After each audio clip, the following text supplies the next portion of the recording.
nivel internacional, nacionales y a nivel internacional también a otros países. Entonces, bueno, esta ponencia, este breve momento, este breve espacio de tiempo que voy a estar con ustedes, vamos a platicar en torno a esto. Es un tema que a mí me apasiona mucho y bueno, es una compañía que además le tengo mucho cariño porque por el trabajo que hacen, ¿no? y porque siempre se comparten y van más allá en la reivindicación de los derechos de la comunidad sorda en Latinoamérica y los derechos culturales. Entonces, comenzando, bueno, un poco para dar el contexto, en México, así como en muchos países, se ha observado que en los últimos años han surgido cada vez más experiencias en torno al acceso a la cultura y específicamente a los bienes artísticos de la población con discapacidad.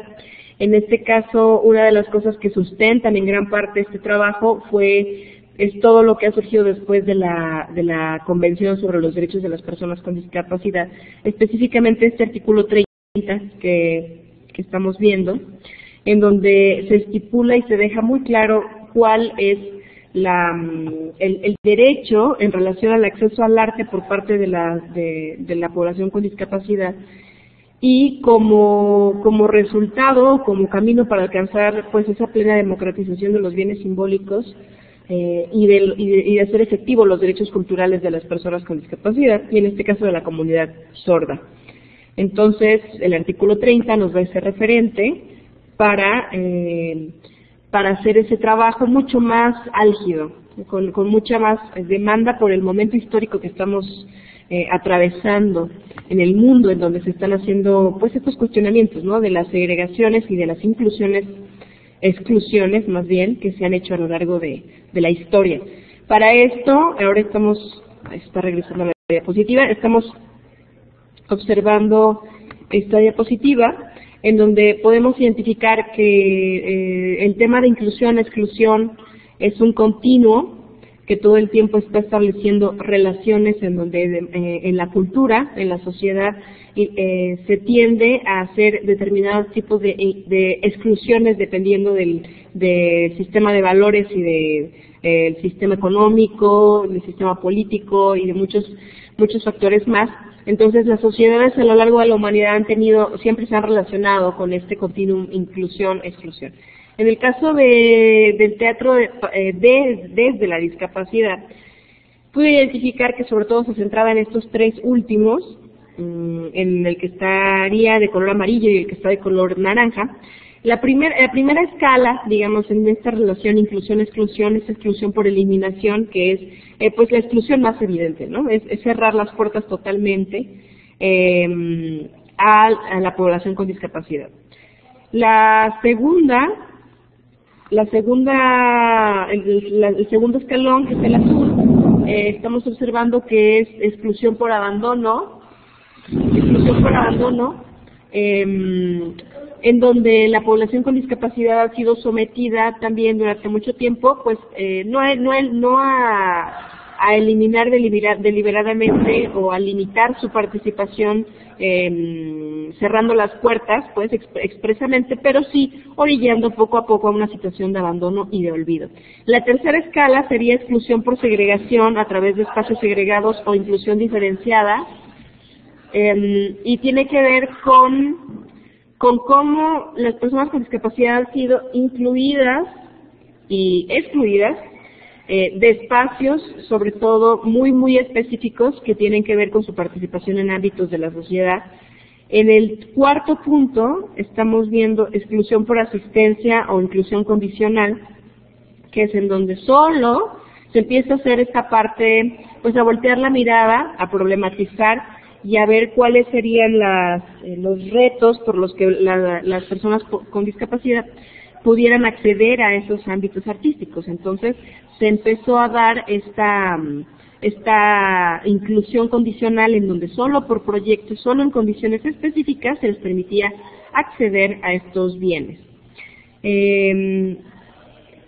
Luego tenemos exclusión por marginalización o inclusión por normalización, que bueno, más o menos coincide con toda esta con todo este movimiento que en educación le llamamos, en educación especial sobre todo, le llamamos integración o normalización, que bueno, fue antes de cuando viniera toda esta perspectiva de que realmente lo que se buscaba era la inclusión y eso que, ¿no?, que implicaba. Entonces, en la normalización se da una clara relación en donde la población con discapacidad tendría que rehabilitar ciertas habilidades, ¿no?, o ciertas características para poder solamente así ser lo más normales posibles, entre comillas, dado que así estaba el término, en estas propuestas escénicas en este caso. A ver, me están diciendo que no ven las láminas. No sé si quieras, José Ramón, ponerlas tú, si es que, porque a mí en mi pantalla sí me aparece la lámina actual, pero no sé, si ustedes no las ven, puedes poner, José Ramón, la lámina, si quieres, desde tu sesión.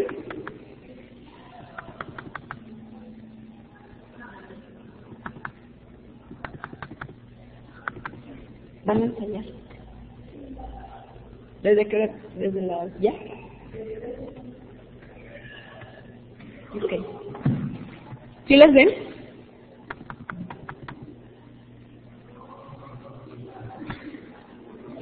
¿O continúo? Ustedes digan. Estoy pendiente del chat aquí. Lo que ustedes me indiquen, continúo o espero mejor para que no se pierda la información, que ustedes puedan ver la lámina, la diapositiva.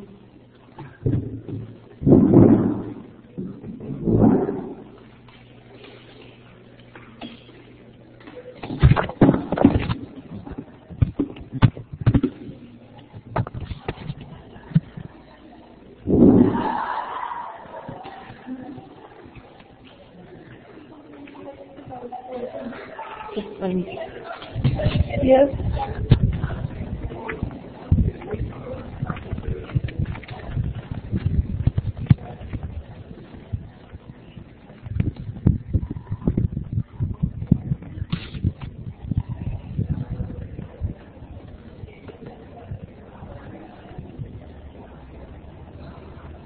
No, ya pasé a la siguiente diapositiva de artículo 30, ya voy en la siguiente. En una que se titula Inclusión-Exclusión.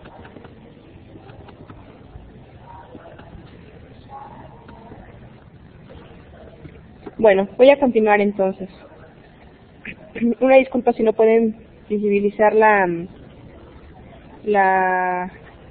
lámina, bueno, la diapositiva. Voy a continuar. Entonces, en este continuum, la población con discapacidad en los últimos años se ha ubicado en esta última, que es exclusión por discriminación cultural o jurídica o inclusión progresiva. Estamos pensando que paulatinamente se han dado cada vez más oportunidades en donde los espacios escénicos o artísticos se planteen desde sus inicios para poder incluir o poder contemplar a la diversidad humana, incluyendo a la población con discapacidad en la escena teatral.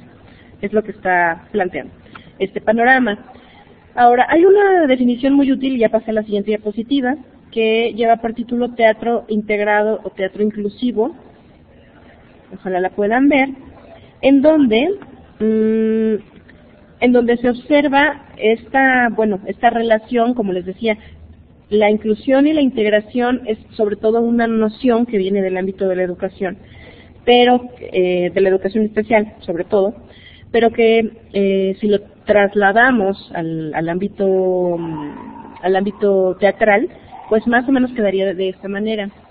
En teatro integrado, teatro inclusivo, tenemos que por un lado, teatro integrado sería un grupo minoritario, en este caso las personas con discapacidad, que trabaja en un grupo. A ver, permítame, se adelantó aquí la diapositiva. Que trabaja en un grupo mayoritario, es decir, las compañías que trabajan con discapacidades en el mundo del teatro. El grupo está bien definido, solo hay actores con discapacidad que hacen representaciones en concreto, es decir, estas compañías son sobre todo compañías que no tienen actores con discapacidad como parte de sus miembros, pero que, bueno, bajo proyecto o por puestas escénicas en específico, llaman a estos actores o actrices con discapacidad para que puedan trabajar en esas propuestas escénicas. Son parte, dice, de un grupo con necesidades especiales para los que hemos tenido que preparar un entrenamiento especial. Solo en esas condiciones, estos grupos de teatro han tenido que adaptar o hacer adecuaciones para que se pudieran integrar en esas puestas en escena la población con discapacidad. En el caso de teatro inclusivo, ya pasé a la siguiente lámina, en el caso de teatro inclusivo vemos que es una práctica profesional realizada por las personas con discapacidad, ¿sí? Ahí no son ellas las que se incluyen, sino la propuesta está planteada desde ellos, desde ellas, y las personas, entre comillas, normales, ¿no? Digamos que estas propuestas estarían conformadas por personas con y sin discapacidad, con el objetivo de tener un espacio común para crear juntos.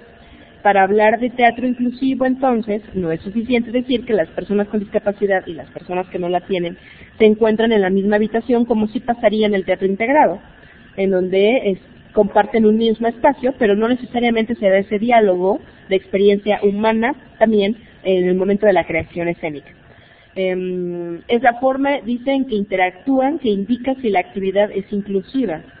Si población con discapacidad y población sin discapacidad interactúan para poder hacer y coadyuvar a la creación escénica de la misma manera, entonces se estaría hablando de un teatro inclusivo. Ahora, en el caso de Seña y Verbo, como les decía, ellos son una compañía que es bilingüe y cultural, es decir, todas sus propuestas escénicas son en lengua de señas mexicana y en español hablado, digamos. Hacen un diálogo constante entre estos dos idiomas, entre estas dos lenguas, y su proceso de montaje cuida que precisamente tanto público sordo como público oyente puedan disfrutar sus puestas en escena de la misma manera. Entonces, ellos han desarrollado a lo largo de todo este tiempo una metodología que además es muy similar a las que utilizan otras compañías de teatro de sordos en el mundo, que cada vez van surgiendo pues más y más, ¿no? La persona que está una de las personas que está en medio es el director escénico, que es también el fundador, que se llama Alberto Lomnitz, y es una persona importante del ámbito teatral aquí en México, y creo que eso también le ha ayudado a Seña y Verbo, ya que se ha vinculado con otros actores, actrices, otros profesionales del teatro, que han hecho que profesionalicen su trabajo de una manera muy valiosa, y también que legitimen de la misma manera su trabajo, ¿no? Es algo muy curioso en el caso de Seña y Verbo, que ha sido razón de su éxito. Entonces, bueno, ya, como tenemos poco tiempo, les voy a compartir algunas de los testimonios de estos actores. Entonces tenemos, por ejemplo, aquí el testimonio de Jofrán Méndez. Dice: gracias a Seña y Verbo aprendí sobre el arte, sobre diversas culturas, sobre fotografía, sobre muchas cosas y panoramas que me fueron abriendo. La verdad es que gracias a Seña y Verbo, que me aceptó, fue algo impresionante que me llenó de emoción, me siento muy contenta. Yo me reconozco como un actor sordo fuertemente ligado a Seña y Verbo, y pues aquí no quiero regresar al tema de la discapacidad, ¿no? Ellos pues son una compañía muy politizada en el sentido de las reivindicaciones culturales de la población sorda, y ellos defienden que no tienen discapacidad, solo son una minoría lingüística. No quiero sentirme como discapacitado otra vez, continúa diciéndonos. Quiero sentirme como un actor sordo que da difusión, que trabaja y que aconseja a los sordos, aceptándolos como sordos. Es algo que me gusta, hacer teatro de sordos profesional. Luego tenemos el testimonio de Roberto de Loera. Dice: antes de que yo llegara a Seña y Verbo, la verdad es que mi vida era muy limitada y muy cuadrada, y ni siquiera me daba cuenta de eso. Cuando entré a Seña y Verbo aprendí muchísimas cosas distintas. Y el panorama se ha ido ampliando, y ahora que recuerdo me doy cuenta de lo limitado. Yo me reconozco como un actor sordo fuertemente ligado a Seña y Verbo, y pues aquí no quiero regresar. Se regresó la diapositiva. Gracias al arte he tenido apertura, y pues sí, todos estos viajes, todas estas giras que hemos hecho, gracias a ello he aprendido mucho. Mis horizontes son ahora más amplios, y ahora que tengo un hijo sordo, nos dice Roberto, la verdad es que yo quiero que tenga más oportunidades, que las aproveche. Es uno de los actores más jóvenes de la compañía. Lucila Olalde, que es una de las fundadoras de la compañía, dice: pues en todos los aspectos le ha cambiado la vida, ¿no? Porque esa era la pregunta. Dice, en muchos aspectos ha servido en mi vida, en sí todo lo que hago en la compañía, en el teatro me sirve, me permite a mí seguir desarrollando mis cualidades profesionales para poderlas compartir con otras personas. Y bueno, ya después de este recorrido de 20 años en Seña y Verbo, mi vida ha girado en torno a Seña y Verbo, ha cambiado muchísimo y a mí me gusta mucho, me ha dado orgullo poder ser actriz de esta compañía. Y tenemos a Guadalupe, dice, yo siento que la verdad es que desde antes era alguien que estaba como muy distraída, no me había dado cuenta, me gusta aprender, mostrar a los sordos, pero no era algo que hiciera de manera evidente, de manera consciente. Y después me di cuenta que empecé a sentir esta empatía con los sordos y a darme cuenta que yo tenía que ser un modelo que mostrar este orgullo de mi trabajo, con mi trabajo mostrar cómo se podían hacer las cosas, ¿no? Ella también es una de las actrices fundadoras de la compañía y que además es maestra de sordos, que capacita tanto a los actores que van entrando a la compañía como a otros públicos. Y Eduardo Santana, que orgullosamente es el primer director sordo en México, no sé si quizás en Latinoamérica, no tengo bien confirmado ese dato, pero es el primer director escénico sordo que también ya está empezando a escribir sus propias puestas en escena. Ya dirigió su primera obra titulada Un gato vagabundo. Entonces, él es el director artístico de la compañía actualmente y eso también es un logro, porque los fundadores de la compañía querían que precisamente los sordos fueran quienes tomaran las riendas, ¿no?, del proyecto. Y él nos dice, es un orgullo ser sordo, el teatro nos dio la posibilidad de saberlo, estar en el escenario puede ser divertido, estar en el escenario se parece a nuestra realidad al salir de la ficción de una vida predominantemente oyente, para que nuestra forma de comunicarnos exista y tenga muchos espectadores. Y bueno, las conclusiones, señalar que el impacto social del trabajo que hace Seña y Verbo más allá de la gente que pudiera estar en sus obras, ¿no? Como les decía, ellos trabajan en diferentes ámbitos, han desarrollado una propuesta de trabajo muy, muy interesante, están teniendo proyectos a nivel nacional en donde están cada vez ayudando a abrir y, bueno, a fundar y a consolidar compañías de teatro de sordos en el país.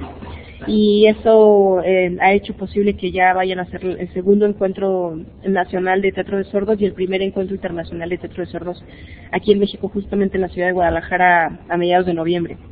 Entonces, bueno, es un gran logro para ellos, ya que como compañía les ha costado muchísimo trabajo.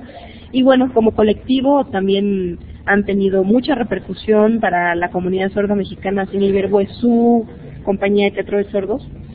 Y por otro lado también a nivel individual, ¿no? Ha tenido impacto tanto social como a nivel individual, ya que los actores les ha cambiado la vida y les ha dado opciones de empleo y opciones de vida, ¿no?, creativas, en donde puede echar mano de toda la cultura sorda que se ve reflejada en el escenario con la propuesta teatral en específico del teatro de sordos, ¿no?, como tal.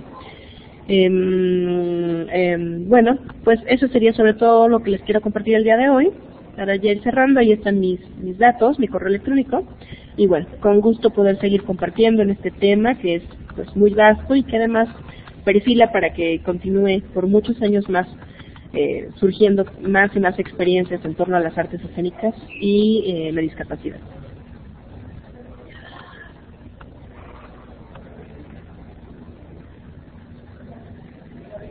No sé, le doy la palabra a Mariana o...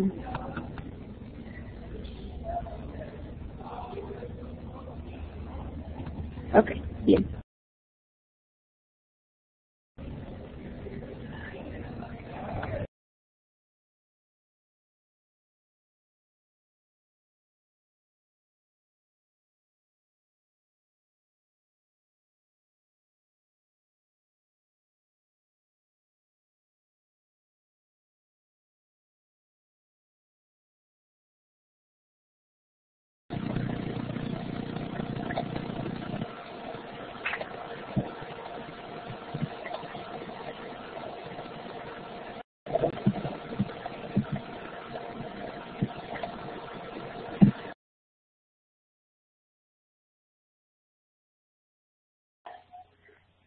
Hola, de vuelta.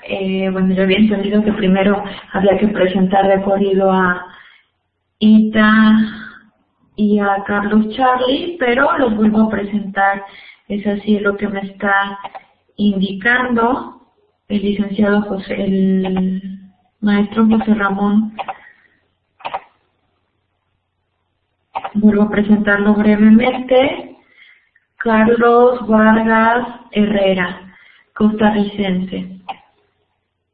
Estudió actuación y promoción teatral, ha participado en capacitaciones en gestión y dirección de centros culturales, capacitación integral para gestores promotores culturales, proyecto Prointegrarte, Proarte y distintos talleres en Nicaragua, Guatemala y México. Es productor general para proyectos de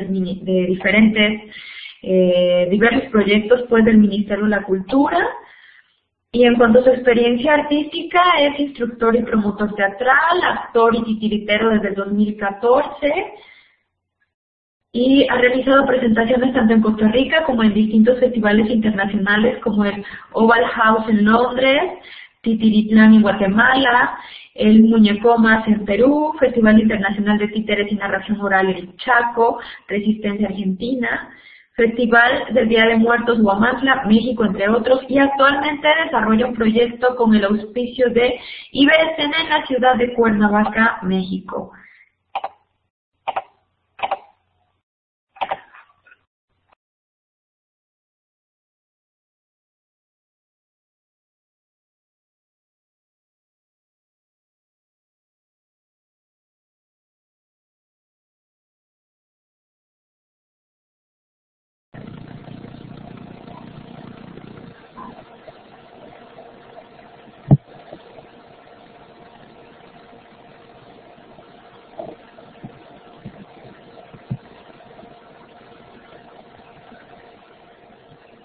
Hola, buenas tardes, espero que me estén escuchando, ¿sí? Si me pueden alguien colaborar ahí, me pueden decir si me están escuchando, por favor.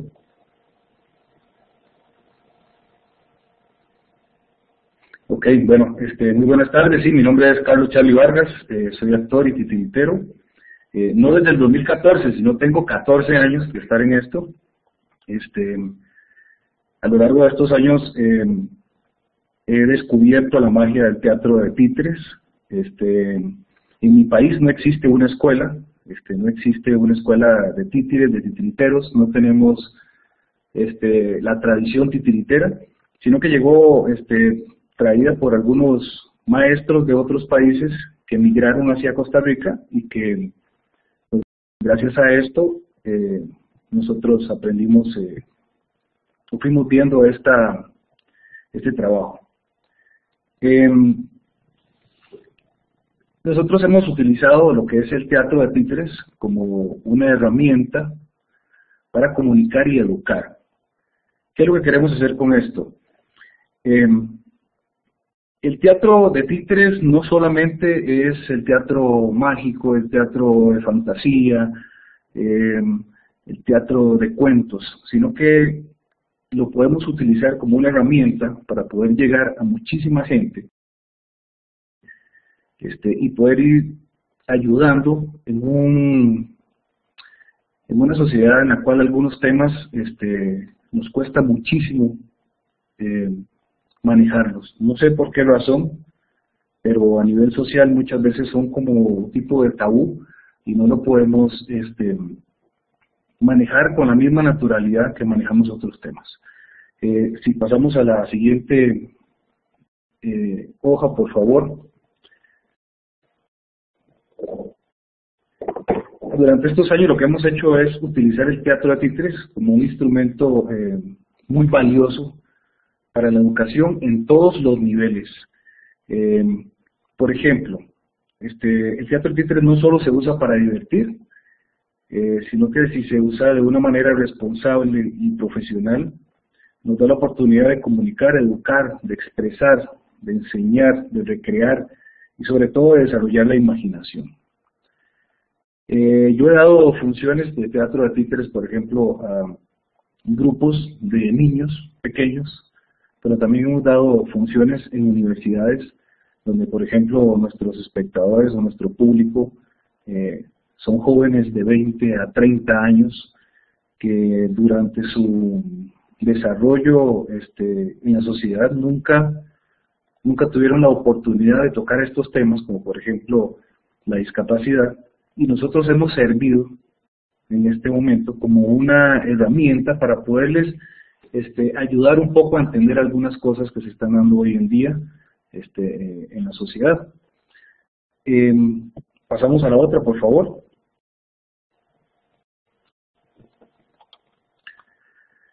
Dice, son los títeres solo para niñas y niños. Esto es algo que se ha creído a lo largo de los años. El teatro de títeres se ha ligado casi siempre a que es para niños o es para niñas y muy bonitos los muñecos y muy lindos ahí las marionetitas, pero hasta ahí. Eso es falso. Eso es totalmente falso. El teatro de títeres es un teatro familiar.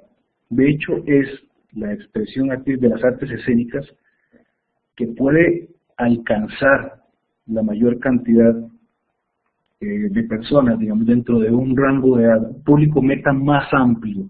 El teatro de títeres lo logra. Y les voy a contar por qué. Por ejemplo, en mi país, en Costa Rica, en las salas de teatro, ¿verdad? El teatro de títeres siempre se ha llamado teatro infantil, siempre se ha ligado con cosas infantiles, siempre se ha ligado con niños, con niñas, con jardines o con kinder, ¿verdad? Con escuelas primarias. Todo el tiempo fue ligado a esto. Cuando nosotros empezamos a ver que realmente el teatro de títeres tiene el público meta más grande en la escena teatral, empezamos a trabajarlo de una manera más responsable y a cambiarle de una vez ese título. El teatro de títeres ya no es teatro infantil, sino es un teatro familiar. Y les voy a poner un ejemplo de por qué es un teatro familiar. Resulta que cuando hacemos teatro de títeres en una sala, los niños llegan a la sala, por lo general acompañados hasta de 3 adultos. ¿Por qué? Porque llega mamá, llega papá y por lo general un abuelo, una tía, un tío. Cuando vos ves la sala, salís a escena y ves que hay 30 niños y 90 adultos, ahí no podemos decir que es un teatro para niños y para niñas. Entonces esto lo que nos ha hecho a nosotros es mejorar muchísimo en lo que es la dramaturgia, mejorar muchísimo en lo que es el mensaje, mejorar muchísimo en lo que es el texto, lo que vamos a decir realmente. ¿Por qué? Porque también se nos están juntando los públicos más fuertes que hay, ¿verdad? Los públicos más exigentes. Por ejemplo, un niño o una niña viendo un espectáculo, si pasan 2, 3, 4 minutos y lo que ven no les gusta, no les es atractivo, simple y sencillamente empiezan a distraerse, se empiezan a rascar, se empiezan a levantar, ya tienen ganas de ir al baño, ya se distraen totalmente y el ambiente se vuelve un poco complicado y pesado. Si los adultos que están en una sala de teatro están viendo un espectáculo que no les es de su agrado, también van a empezar a tener ciertas reacciones. Entonces, cuando tenés una sala de teatro con este tipo de público, hay que saber de qué manera y muy responsable, muy profesionalmente, armar esta historia, armar este espectáculo para poder hacer que los públicos se salgan contentos y pues que nos vuelvan a visitar, ¿verdad? Que no sea solo de un día, de una experiencia. El teatro de títeres tiene que ser tan responsable porque estamos siendo también formadores de público para un futuro. Algunos compañeros que hacen teatro, teatro comercial o teatro en salas donde no se supone que es para niños y niñas, no se dan cuenta de esto. Pero realmente el trabajo que hacen los titiriteros y la gente que hace teatro familiar es muy fuerte porque hay niños, por ejemplo, en escuelas allá en Costa Rica que su primera experiencia a nivel de teatro es a los 10 años, 12 años, 15 años. Y esto hace que ellos quieran seguir viendo teatro. Estamos siendo formadores de público. Estamos siendo formadores. Vamos a pasar a la otra, por favor.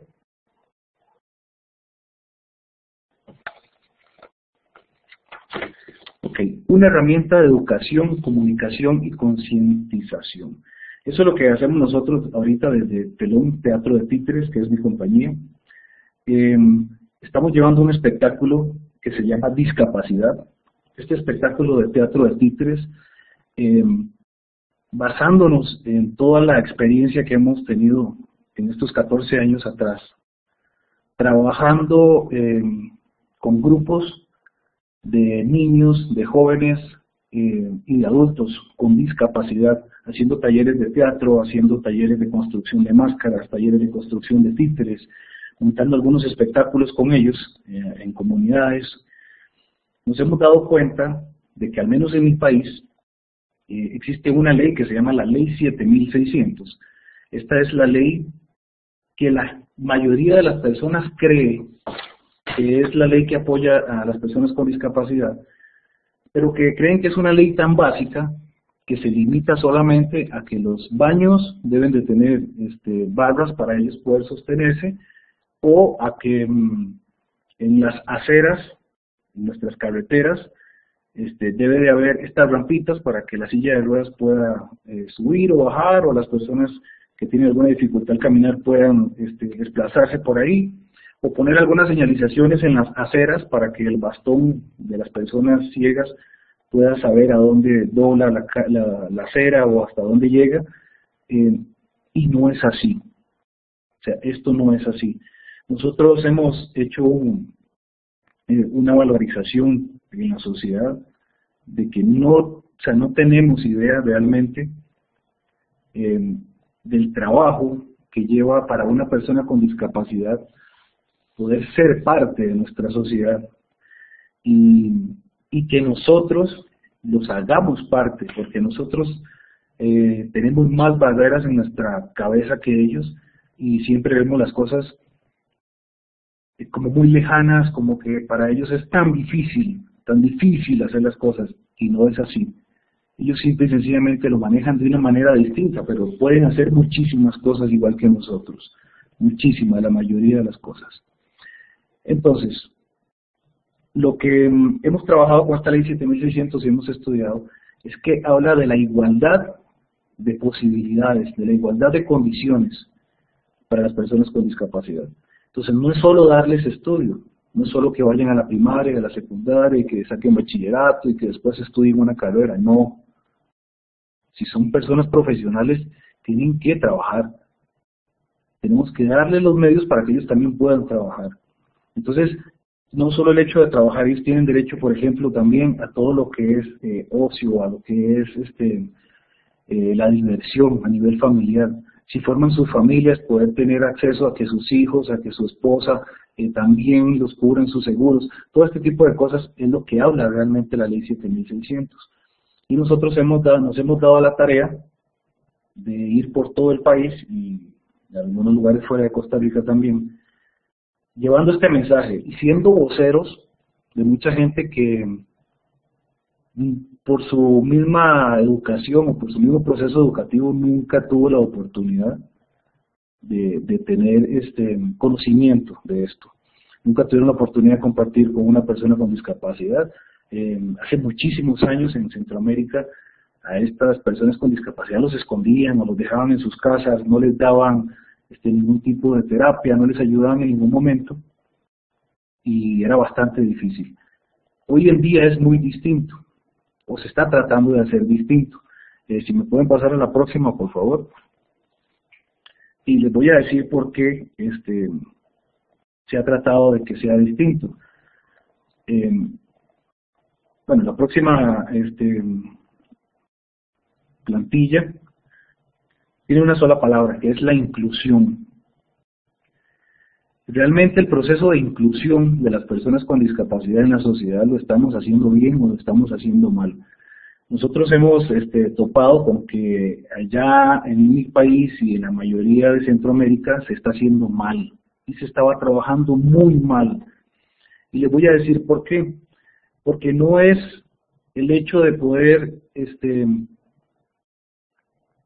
incluir un niño o una niña con discapacidad en una aula o en un lugar educativo universitario o en un trabajo, no.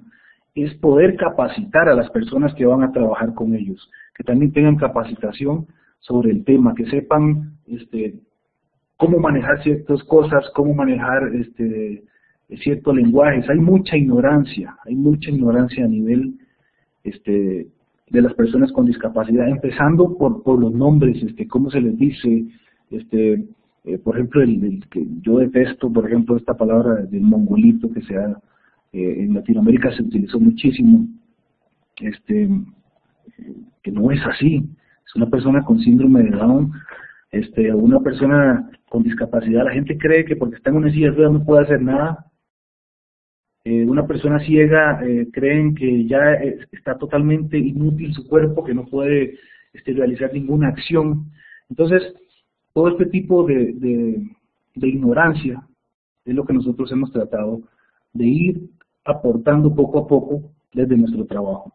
Nuestro trabajo se llama así, discapacidad, y dentro del texto, por ejemplo, hacemos alusión a que la discapacidad no es una enfermedad, sino que es una condición. Le ponemos ejemplos a la gente, por ejemplo, tan sencillos como de que una enfermedad, o si yo me siento enfermo con un dolor de cabeza o de estómago muy fuerte, yo me tomo un medicamento y me acuesto a dormir un ratito y ya me levanto y ya estoy bien. Pero una persona en silla de ruedas no se toma una pastilla y a las 2 horas sale corriendo. O sea, son condiciones que tienen las personas. Pero esas mismas condiciones le permiten desarrollar muchísimas otras habilidades que nosotros, porque las tenemos, no sentimos o no tenemos la necesidad de desarrollar. Ahí es donde viene la admiración también por este trabajo que realizan estas personas. Y para culminar ya con esto, si pasamos a la otra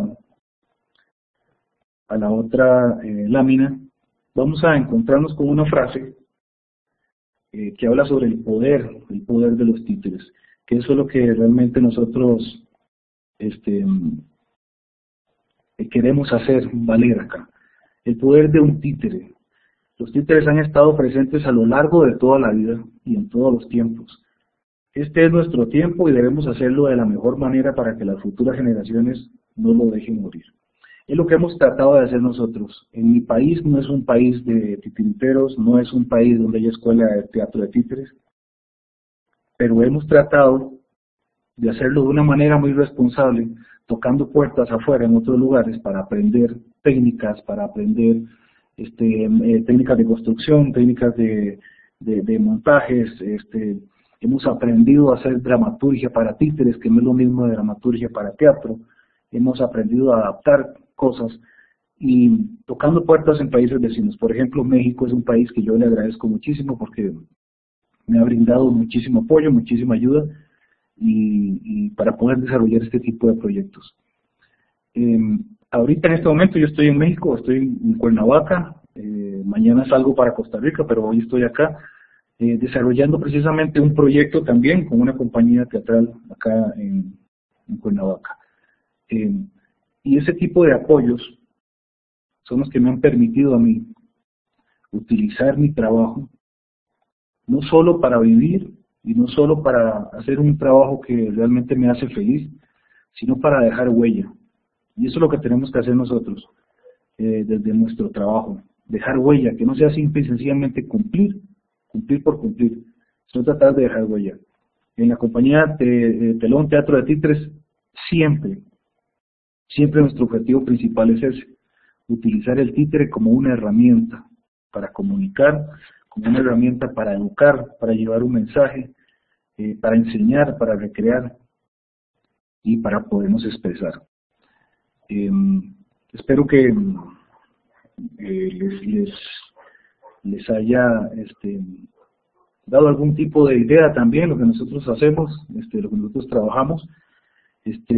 Quiero también decir que conozco el trabajo de Seña y Verbo. Casualmente, si no me equivoco, el año pasado estuvieron en un encuentro nacional de teatro en Costa Rica, donde tuve la oportunidad de verlos, y es un trabajo que admiro muchísimo y es inspiración para muchos de nosotros, porque nos hace ver hasta dónde podemos llegar si queremos realmente desarrollar nuestros trabajos de una mejor manera. Gracias y pues buenas tardes.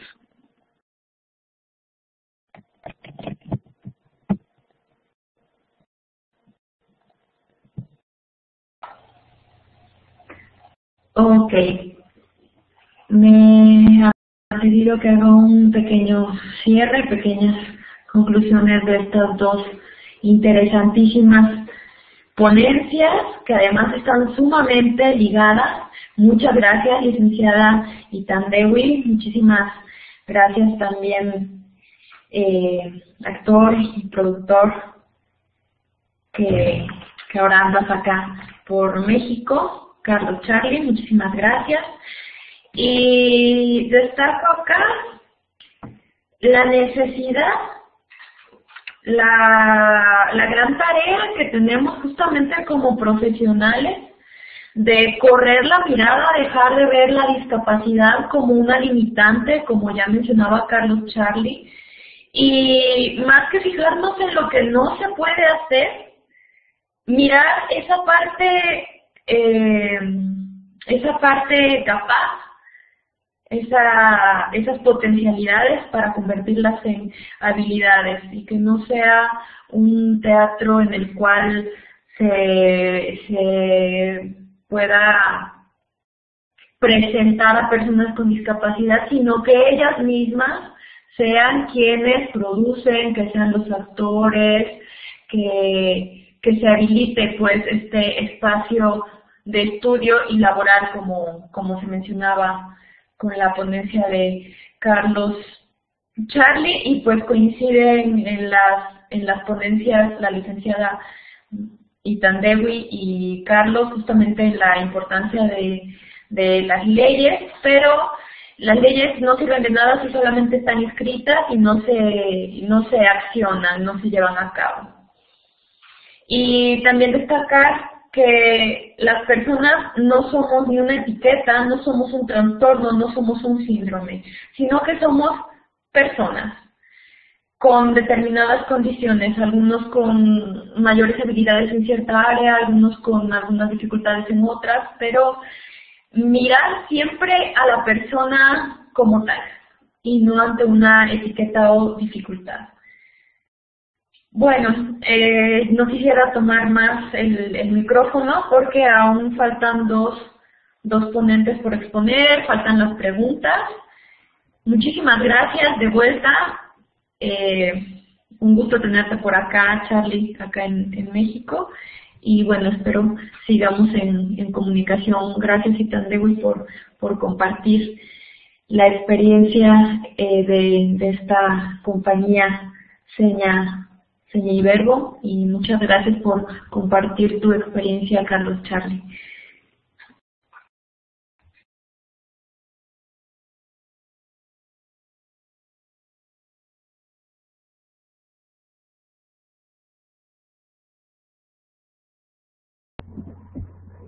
Sí, por supuesto. Bueno, efectivamente, vamos a continuar esta segunda y última parte de la videoconferencia. Por favor, díganme si escuchan. Un ok sería suficiente por el chat, para luego entonces nosotros pasar a lo que va a ser la exposición del compañero, gracias Carlos, del compañero Juan Carlos Zuluaga. Bien, y cerramos con la del compañero Emerson Gordon.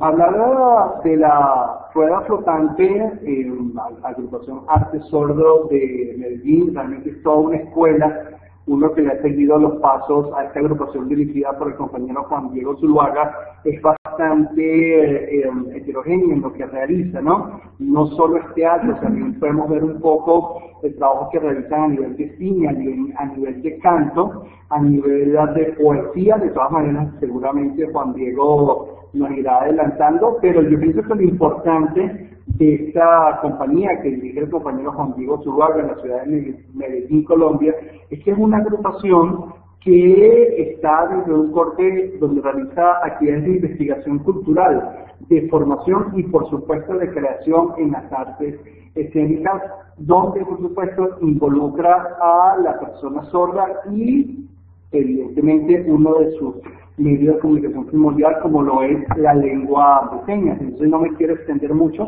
sino que de una vez le quiero dar la palabra al compañero Juan Diego Zuluaga de la ciudad de Medellín, y director de la agrupación Arte Sordo, La Rueda Flotante. Bienvenido, Juan Diego.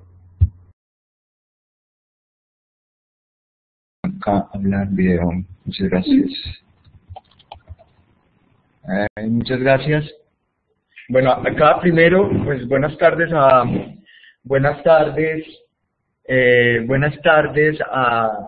todas las personas, a los maestros, y les quiero como socializar un poco. Acá estamos reunidos un poco, algunas personas de la entidad, otras personas invitadas, entonces hay personas sordas, entonces voy a hacer un poco, yo no soy intérprete en lengua de señas, pero voy a hacer un poco una interpretación mediana para unas personas sordas que están acá en este momento también en la videoconferencia.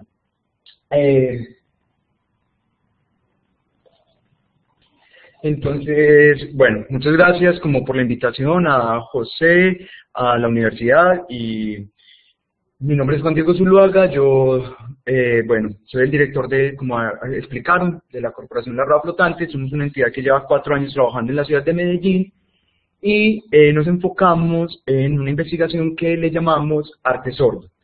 Entonces, esta es la seña, que es muy bueno que la conozcamos, espero que lo estén viendo. Esta sería la seña, esto es un grupo, y esto recoge todos los sentidos o todas las artes. Entonces, se coloca el grupo con todas las artes y es la seña de arte sordo. Básicamente mi experiencia es del teatro. Yo soy también historiador, entonces desde la investigación social, y 15 años trabajando en el teatro profesional de la ciudad de Medellín, y con toda esa experiencia nos juntamos un grupo de amigos y empezamos a investigar el arte sordo con un grupo de jóvenes sordos. Si quieres pasamos la siguiente diapositiva.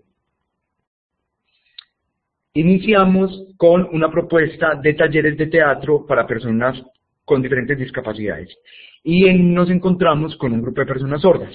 Nos interesó mucho el trabajo desde la lengua de señas, el trabajo de la lengua de señas de estas personas sordas, muy conectadas con una exploración y una investigación de laboratorio de las artes escénicas con oyentes, desde el gesto, un espectáculo silente y corporal y físico. Y todas las señas y toda la expresión de las personas sordas nos interesó mucho para el trabajo de teatro con oyentes. Entonces ahí fue como el primer encuentro que hicimos, y empezamos a formalizar todo el proyecto de una corporación constituida legalmente. Yo creo que ha sido muy pertinente las 2 exposiciones anteriores frente a la ley y a los problemas de inclusión y accesibilidad en los diferentes países, porque nos encontramos. Acá en Medellín también sucede como esas mismas problemáticas, y es muy pertinente como la primera exposición sobre la convención, porque a partir de ahí es que nosotros empezamos a crear todo el proyecto. Ahí vemos en la foto, esta es la ciudad de Medellín, es un valle, y Medellín se ha consolidado en la segunda capital del país por todo el desarrollo industrial y comercial, y hoy en día de la banca. Entonces ahí vemos un metrocable, que es un sistema operativo de transporte masivo que se ha utilizado en toda la ciudad por la topografía montañosa. Eso me parece muy importante, porque desde aquí es donde estamos hablando ya de problemas de inclusión y accesibilidad que tienen que ver directamente con la movilidad. Nuestro proyecto es itinerante en todo el Valle de la Aburrá. El Valle de la Aburrá lo componen 5 municipios o 5 ciudades capitales, que son las que conforman toda el área metropolitana. Y de los diferentes municipios llegan al centro de la ciudad, donde tenemos nuestro espacio, llegan jóvenes sordos a capacitarse, y son quienes conforman el grupo de teatro de sordos. Entonces me parece muy importante contextualizarnos desde dónde y en qué lugares, cómo es el territorio donde trabajamos, porque es ahí donde está la incidencia de la discapacidad. Entonces, si quieren, seguimos pasando la siguiente diapositiva, y les explico con la siguiente diapositiva cómo fue que llegamos a la propuesta de arte sordo. Este es el grupo de teatro de sordos. Está el director, hay la persona que está en la mitad es una señora que es una madre, ella es sorda, con hija sorda. Los otros son jóvenes sordos, actores en formación, también trabajan como modelos lingüísticos o profesores sordos en colegios públicos para sordos de la ciudad. Y básicamente ese es el grupo de teatro de sordos.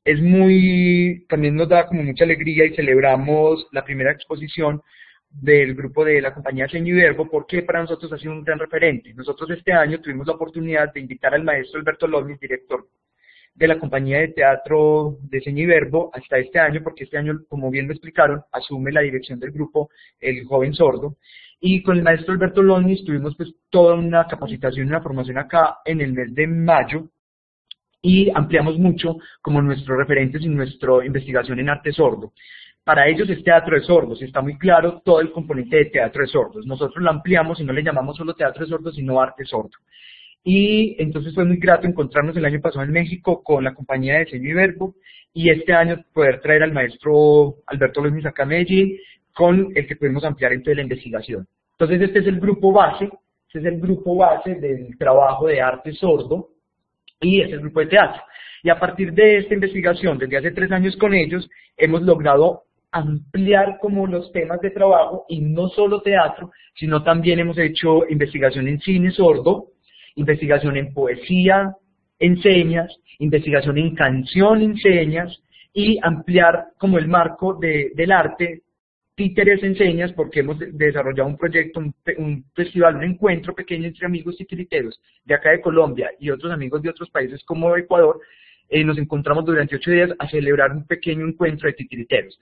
Y entonces hemos ampliado ese marco de acción de las artes escénicas en función de otras disciplinas artísticas para generar un proceso primero de educación, también de pedagogía para la comunidad sorda. Entonces, ese es como el trabajo base, y por eso le llamamos en general arte sordo.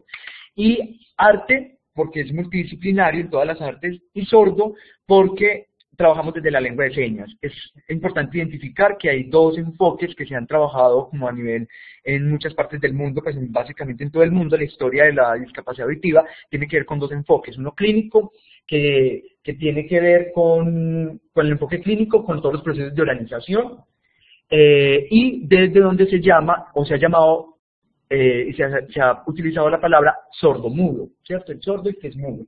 Y hay otro enfoque, que es socioantropológico, que es el que va a plantear un poco el trabajo desde la lengua de señas. Hoy en día, con todo el estudio y la investigación de la neurolingüística, pues se han descubierto otros aportes muy favorables de la lengua de señas, como una lengua. Es importante también que hay una ley en Colombia, el 21 de febrero de este año, el Ministerio de Cultura declaró la lengua de señas como lengua nativa del país. Eso es muy importante porque permite ampliar el marco de participación y entender a la persona sorda no desde una discapacidad, auditiva por la Convención Internacional de Discapacidad, pero esa limitación es un problema de la comunicación, y al tener una lengua nativa permite hablar de una etnia y de una comunidad de hablantes. En Colombia hay más de 64 lenguas nativas de comunidades indígenas, negras, gitanas, y la comunidad de hablantes en lengua de señas sordos entra a ser parte de este patrimonio lingüístico del país. Eso es muy importante, y eso es lo que nos permite darle coherencia al proyecto de arte sordo. Entonces hablamos de un proyecto bicultural, cultura del sordo y cultura del oyente. Dos culturas, bicultural. Y un proyecto bilingüe en lengua de señas. Entonces es a partir de ahí que podemos hablar de un arte sordo, porque son 2 procesos, ¿cierto? Esa de cultura y el bilingüe. Bueno, podemos pasar a la siguiente diapositiva.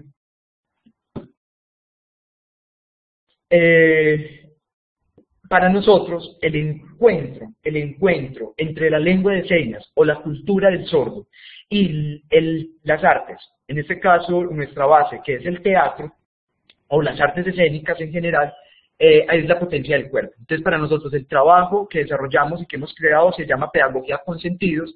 Es una pedagogía que hemos creado investigando diferentes pedagogías desde la educación, básicamente un poco desde la pedagogía Bartol.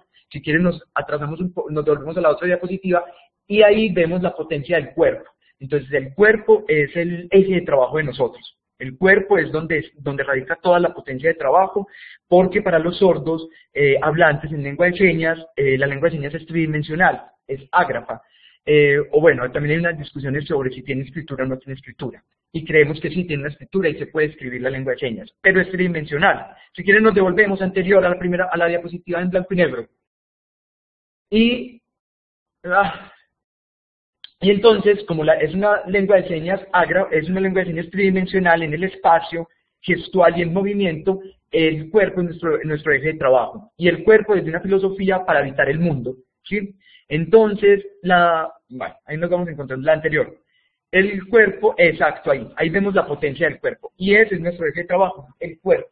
El cuerpo en su máxima potencia de realización, en el desarrollo de las dimensiones humanas, en todo lo que tiene que ver con las inteligencias múltiples, y todo eso va en función de esa pedagogía con sentidos que hemos trabajado.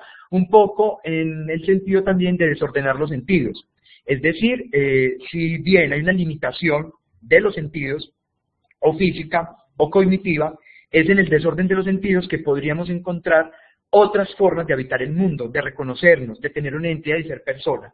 Entonces, básicamente, esa es como la propuesta desde el cuerpo. Y por eso integramos todas las artes escénicas. Listo. En esta siguiente diapositiva que veíamos es para poder hablar de los procesos de participación. Entonces, en esta diapositiva ahí para nosotros es muy importante el proyecto que tenga una incidencia pública. Cuando hablamos de incidencia pública o de participación ciudadana, quiere decir que estar trabajando articulados con las políticas públicas y con los recursos públicos. Entonces hemos podido acceder, Colombia tiene todos unos programas desde el Ministerio de Cultura. Básicamente nosotros estamos articulados al Ministerio de Cultura y a las Secretarías de Cultura Municipal, y ahí hay unos recursos destinados por convocatorias públicas. Son recursos para crear, para investigar, para formar, y hemos logrado acceder en estos 4 años a esos recursos públicos y poder hablar de una incidencia pública.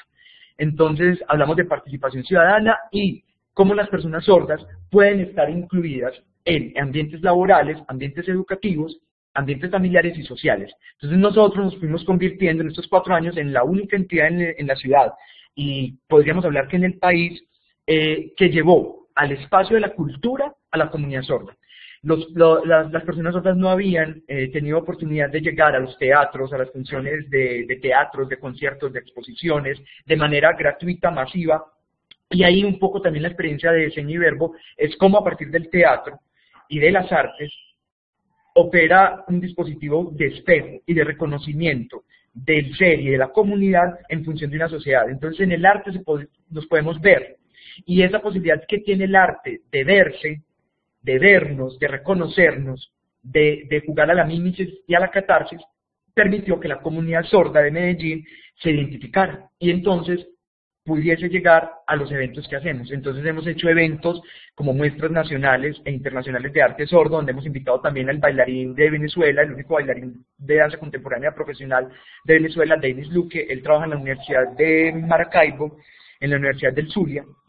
Y hemos invitado a artistas de Bogotá, hemos invitado al maestro de México y hemos podido crear proyectos de gran impacto local, nacional e internacional en la investigación, en la creación y en la proyección.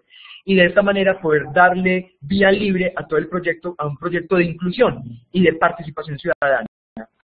Nosotros, el gran referente es Seña y Verbo, y desde ahí también nos pensamos en la profesionalización de los artistas, de los actores sordos. Es un proceso difícil, y difícil porque se necesitan voluntades público-privadas, de instituciones, del gobierno, y bueno, pues ahí vamos caminando en eso, en esa dirección, un poco que el sordo, que las personas sordas puedan ser profesionales en el arte. Entonces, para nosotros también hablamos un poco desde el arte, en la creación de narrativas urbanas, es decir, el arte, como exponían ahora también el compañero de República Dominicana, el arte genera unas formas de cambiar imaginarios, de cambiar discursos, y nos interesa mucho también desde nuestras propuestas ese asunto de las narrativas urbanas. Entonces podemos pasar a la siguiente diapositiva. Y en la siguiente diapositiva vamos a ver la Escuela de Arte Sorda. Entonces encontramos la necesidad, había una buena respuesta a la comunidad sorda, había una identificación, había un trabajo de participación ciudadana, de ganancia de espacios culturales de la ciudad, donde los sordos eran los protagonistas, y fuimos teniendo un reconocimiento nacional, también local y nacional, y diferentes entidades como el Ministerio de Educación, la Universidad de Antioquia, diferentes entidades que trabajan desde la pedagogía, pues empezaron a reconocer como el trabajo de nosotros, y nos hemos convertido también un poco en asesorías a diferentes proyectos pedagógicos y de educación del país. Y en un referente también de arte y discapacidad. teniendo en cuenta que hay otros referentes en la ciudad muy grandes de arte y discapacidad, desde el teatro, con personas con síndrome de Down, por ejemplo, pero con personas sordas todavía no lo había. Y entonces tuvimos la necesidad de crear un espacio que le llamamos la Escuela de Arte Sordo. Eso es un espacio más bien utópico. Alquilamos un espacio en el centro de la ciudad, que es donde funciona nuestra sede, y en el centro de la ciudad es donde hay todo un movimiento cultural muy grande desde hace muchos años, donde nació y surge como el movimiento cultural, y ahí tenemos un espacio y ganamos un espacio de representatividad dentro de todas las entidades culturales de la ciudad, como museos, teatros, escuelas de arte, y los espacios públicos. Medellín se ha caracterizado por ser una ciudad donde el espacio público ha sido muy importante y se llevan muchos espectáculos y eventos en el espacio público. Entonces, nuestro espacio está situado en un lugar estratégico del centro de la ciudad, alrededor de muchas entidades culturales, y ahí creamos la Escuela de Arte Sordo, y en esta casa pues empezamos a vincular y a trabajar un proceso desde la primera infancia, desde los 0 años, hasta jóvenes y adultos, en un proceso de formación en artes, con un equipo interdisciplinario. Hay arquitectos, educadores especiales, psicólogos, y todos trabajamos de manera voluntaria. Cuando llegan recursos público-privados, pues es para ejecutar proyectos de 1 mes, 2 meses, y el proyecto ya se acaba, pero como es un proyecto investigativo, los proyectos continúan de manera interna en la corporación y los vamos haciendo articulados con diferentes entidades. Para nosotros es muy importante este espacio porque permite también conocernos y empezar a crear redes y formas colaborativas de trabajar. Entonces este es el espacio donde nos encontramos, desde los niños hasta los adultos, en función de la comunidad. Y ese es otro punto de la investigación a problematizar, y es qué es ser comunidad sorda, qué es ser sordo, qué es ser comunidad y qué es cultura sorda. Entonces, para nosotros, comunidad sorda, pues implica una relación no solamente de los sordos, sino también de los oyentes, los intérpretes en lengua de señas, los familiares acompañantes y todas las personas que estamos conviviendo y compartiendo un mismo espacio con las personas sordas. Entonces hablamos de un proceso de inmersión. No nos gusta utilizar la palabra inclusión un poco, porque claro, remite a una política, a un asunto muy político y que tiene que ver con unos procesos de exclusión, como nos los explicaban anteriormente la compañera de México, y hablamos de integración y de participación. Entonces nos integramos, y más desde la antropología hablamos de un proceso de inmersión. Entonces hacemos inmersión en la comunidad sorda, en la comunidad de hablantes lingüísticos. Estos son los procesos pedagógicos de eso que hemos llamado pedagogía con sentidos, que es transversal a todo nuestro proceso de formación en artes. Ya, finalmente, bueno, tenemos un grupo consolidado de teatro de sordos, con 4 espectáculos de teatro, de sordos en proceso de formación, desde también la profesionalización. Festival Concurso de la Canción en Lengua de Señas, es el primer concurso que hay en Colombia a nivel nacional, participan personas de diferentes ciudades de Colombia, es tipo concurso. Tenemos un pequeño encuentro de Festival de Títeres, y por eso es como un poco diverso y más en función de una investigación cultural y un proyecto muy solidificado ya en formación y en creación. Muchas gracias.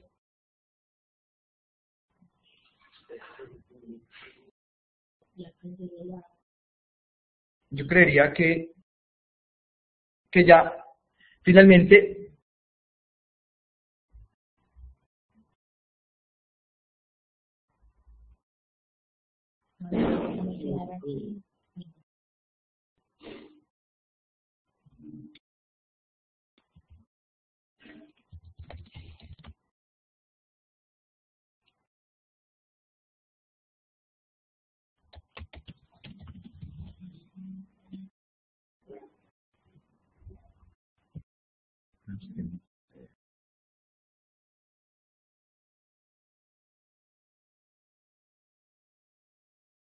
Bien, gracias, compañero Juan Carlos Zuluaga. De todas maneras, si quedó algo pendiente, lo podemos luego retomar, ¿no? Bien, yo quiero darle el pase a continuación al compañero profesor Emerson Gordon, egresado de la Universidad Pedagógica del Libertador, UPEL, Caracas. Él es intérprete de lengua de señas venezolanas, labora como intérprete y docente en la unidad educativa Miriam Joel de Vélez de la ciudad de Caracas. Disculpen, queremos precisamente, en el caso de Emerson, él ha desarrollado junto con otra compañera docente de la institución, varios montajes teatrales con jóvenes sordos. La mayoría de los trabajos que realizan esta comunidad lo hacen a partir de lo que es la creación de un tema en específico, o de pronto toman algún texto en particular y lo van desarrollando a partir, por supuesto, de las miradas que tiene cada uno de los grupos. Y bueno, yo quiero darle pase para su próxima ponencia al compañero Emerson Gordon, a quien le damos la más cordial bienvenida.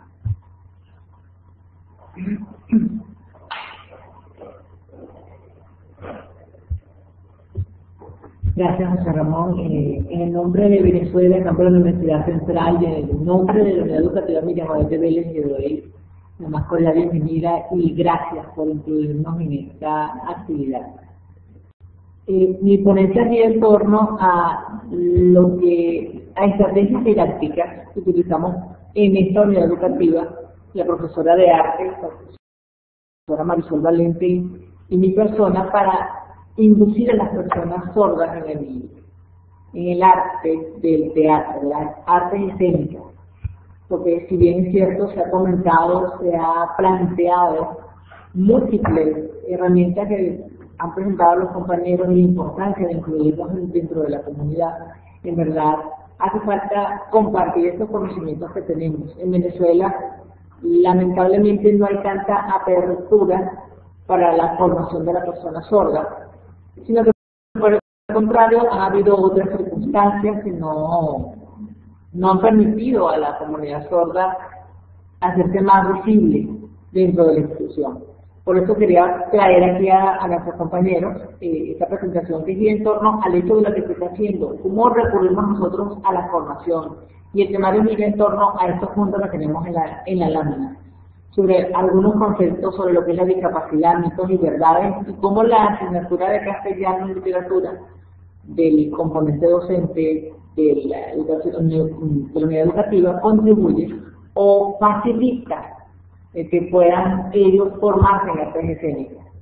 Repasando un poquito conceptos que ya se han conversado, la discapacidad auditiva viene en función de la pérdida parcial de la capacidad de audición.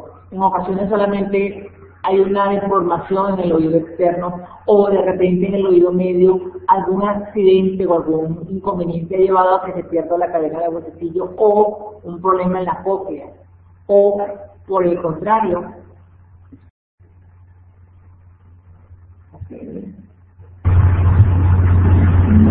¿sí me escuchan mejor?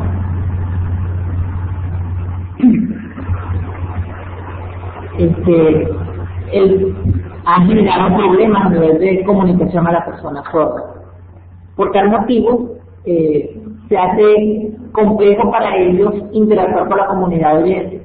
Y me parece propio revisar algunas verdades que ya nuestros compañeros han conversado, como el hecho de que la lengua de señas no es algo universal, porque en cada país, en cada lugar, en cada ciudad hay una vertiente distinta, hay un conjunto de señas distintas, y como mencionaba el amigo Juan Diego, la lengua es ágrafa porque originalmente no tiene una estructura escrita, sino que por el contrario se apropia del español hablado para formar mensajes en medios de comunicación escrita. Ellos tienen que apropiarse de la vertiente escrita de nuestro español para poder comunicarse con nosotros. Y la segunda pregunta plantea que si ellos comprenden, comprender es una cosa y leer es otra muy distinta. En la cultura humana, como seres humanos que somos, la escritura se comprende a partir de la audición. Y en la comunidad sorda, la estructura en lengua de señas es muy distinta, y tenemos un ejemplo aquí. La expresión mañana debes ir a clase se divide en lengua de señas textualmente. En el caso de Venezuela, tú mañana al liceo asistir debes, porque lleva una estructura gramatical distinta, lo cual dificulta que el sordo se sienta a gusto al leer o al escuchar o al intentar interactuar con personas oyentes. Y adicionalmente, la unidad educativa Miriam Odete Vélez, donde laboro, no posee un grupo de teatro, sino que dentro del contenido de castellano y literatura se les hace a ellos, se les involucra en las actividades teatrales. Y por tal motivo, cada año se forma un grupo distinto de estudiantes en artes escénicas. Y es lo que he querido venir a traerles a ustedes. ¿Qué herramientas utilizamos? Un videobeam, una laptop y el contenido de la asignatura como tal. Cuando repasamos con ellos el contenido de lo que es la narrativa, lo que es el género de la escritura, abordamos que existen diversos tipos de formas de leer y formas de aprender. Y le recurrimos a ellos, después de haber hecho un estudio previo a los contenidos propios de la asignatura, tomamos la poesía. ¿Por qué tomamos la poesía como género literario? Para darles a ellos apertura a lo que es la rítmica y la poesía para el oyente y luego llevarlo a la comunidad sorda. Tomamos la sonatina de Rubén Darío y tenemos este primer ejemplo de su primer verso. Posteriormente a esto, recurrimos a explicarle a ellos qué es lo que busca el oyente en la poesía, qué busca reflejar, qué busca encontrar en la poesía, qué quiere expresar la poesía. Y ya las connotaciones básicas necesarias de que tiene un verso, tiene una estrofa, tiene una secuencia rítmica. Y hacemos que el sordo también reflexione en lo que es la métrica, invitándole a ellos a conocer el trabajo que involucra para el oyente participar en esta rítmica. Lo más complejo, como conversábamos anteriormente, es que para ellos es difícil comprender la lengua escrita totalmente. Entonces empezamos a trabajar con ellos ejercicios como el que vemos a continuación. Y se preguntarán por qué tomamos la sonatina de Rubén Darío, porque gracias a la maravilla del internet hay una versión de la que estamos viendo en la lámina, una versión en dibujo, porque el sordo es visual, el sordo comprende por lo que ve, no por lo que escucha, donde está descrito toda la poesía en dibujos y en imágenes, lo cual le permite a ese sordo, cuando se enfrenta al texto escrito, comprender mejor lo que está leyendo, porque ya ha visto un video, ya ha visto que hay una princesa, que hay un castillo, que hay unos besos de fresa que escapan de su boca, y todo esto le permite a él construir una imagen de qué transmitir. Adicionalmente, recurrimos a otras estrategias, como por ejemplo videos en lengua de señas, tanto americana como chilena, como de otras latitudes, donde personas que han tomado el permiso de publicar su trabajo en poesía. Recurrimos mucho a poesías americanas hechas por esta dama sorda, por Pete Brooks, que ella es sorda y ella especializa tanto en cantar en lengua de señas americana como construir poesía. Luego le dejaremos llegar un listado con aquellas direcciones que recurrimos acá con los videos que utilizamos para animar al sordo a expresarse en lengua de señas venezolana. ¿Qué trabajamos a continuación? Su expresión corporal y facial. Se le da un ejemplo de que lea el lenguaje corporal de alguien sin utilizar la seña. Que nos diga si la persona está molesta, si la persona está brava, qué nos dice el cuerpo de esa persona. Y luego le asignamos a cada estudiante que represente una emoción o que represente un animal, sin utilizar señas, solamente utilizando las mímicas y utilizando las características corporales y faciales que tiene para transmitirle a sus compañeros qué está representando. Una vez hecho esto, se invita a que los demás compañeros determinen qué emoción, qué sentimiento, qué animal, qué objeto está él representando, para permitirle abrir su mente a la expresión artística.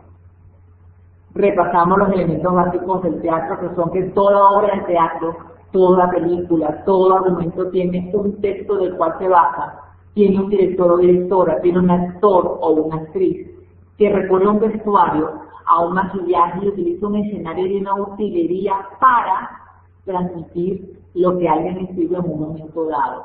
Es lo que buscamos inculcarle, y que ese valor de transmitir lo que otro ha escrito, lo que otro ha preparado, contribuye a que sea una mejor persona a nivel laboral, social, familiar, y toda aquella que nos hace humanos, todo aquel ambiente o entorno donde nos desarrollamos cada uno de nosotros. Que la discapacidad es una condición y no una limitante. Puede que no oiga, pero puede hacerse sentir en su comunidad. ¿Y qué recordemos con ellos para aplicar todo lo anterior?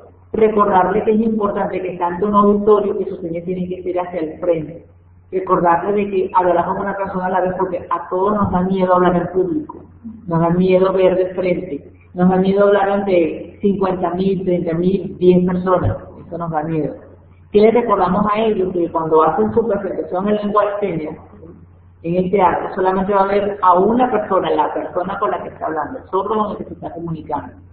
Una vez hecho esto, eso hace que baje el nivel de estrés y el miedo a quererse presentar ante un auditorio. Y lo que viene al teatro, la práctica y mucha más práctica, porque eso va a contribuir a que tenga más confianza con lo que está presentando. ¿Cuáles son los beneficios que genera para la persona sorda? Mayor confianza, pérdida del miedo a un escenario, a tener que presentar una representación artística o una presentación de un tema de cualquier especie. Le hace perder el miedo a interactuar con un público en una defensa de tesis, un informe de pasantía, una presentación de sus experiencias, así como el hecho de perderle el miedo a interactuar con el oyente, porque ella piensa que el oyente, la comunidad sorda desconfía en múltiples ocasiones de la comunidad oyente porque ellos no saben qué están diciendo como ellos no oyen, no saben si lo que dicen es verdad, si lo que dicen en lengua de señas es cierto. Y esta actividad de teatro, bajo esta premisa, le permite a la persona sorda perder ese miedo, perder ese temor a presentarse y a comunicar lo que siente o lo que ha aprendido. Y de esa manera preparamos cada año a un grupo distinto de sordos para que ellos vean lo valioso que es comunicarse, para que vean lo valioso que es interactuar entre una comunidad, ante familia. Y lo más interesante, los sordos que realizan más de una obra de teatro se hacen más desenvueltos, se enfrentan a una universidad con mayor confianza, se enfrentan a un empleo con mayor confianza, porque saben de que la comunicación puede que tenga barreras, pero que ellos pueden superarlas, han tenido las herramientas, han tenido los medios y han ido ocupando esos espacios que por mucho tiempo han sido cerrados. Gracias por su atención. Agradecido, compañero Emerson. ¿Sí? Sí, efectivamente, bueno, ya hemos escuchado las cuatro, ya la vamos a, la petición que nos están haciendo, ya la vamos a mostrar, de la primera diapositiva del compañero Emerson Gordon, bueno, porque aquí, por supuesto, le damos las gracias por su excelente presentación, como a los tres ponencias anteriores. Entonces, bueno, queremos brevemente, por un asunto de tiempo, bueno, hacer varias preguntas que la vamos a ir distribuyendo, o cada uno de los ponentes, pienso yo, que podría responder según su percepción. Y bueno, si me permite, me gustaría comenzar directamente a escuchar un poco la opinión de cada uno de los ponentes en cuanto al tema principal de esta exposición, de esta videoconferencia, la integración. Es decir, es la integración de un modelo social de participación. Entonces, bueno, ¿quién de los cuatro ponentes les gustaría comenzar? Y la pregunta precisa es la integración como modelo social de participación.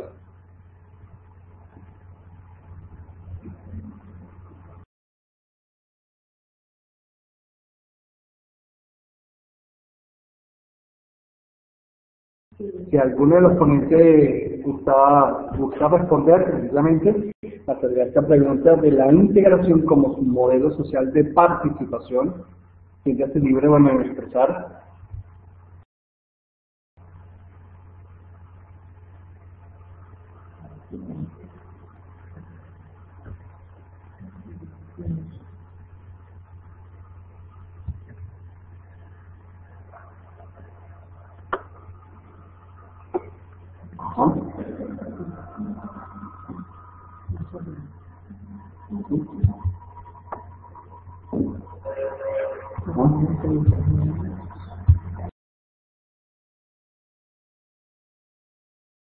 Yo hablar.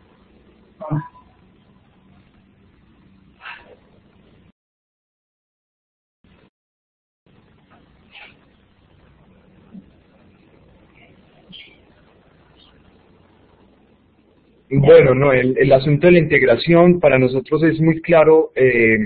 Por la legislación colombiana hablamos desde un enfoque de derechos. Entonces eso nos permite poder acceder a diferentes sistemas de convocatoria pública, y desde ahí nosotros hacemos un ejercicio de integración. Desde la cultura pues ha funcionado porque desde el área de teatro a nivel nacional pues se han hecho unas ganancias políticas grandes en participación. Hablo del teatro de oyentes, el teatro que podríamos llamar regular. Pero ahí nos hemos podido insertar e integrar desde la propuesta de teatro de sordos, por ese gran panorama que hay ya de legislación y de convocatorias públicas. Pero para otras áreas es muy difícil. Es muy difícil, lo decimos en teatro porque es el área quien más ha hecho todo un programa grande político de política pública.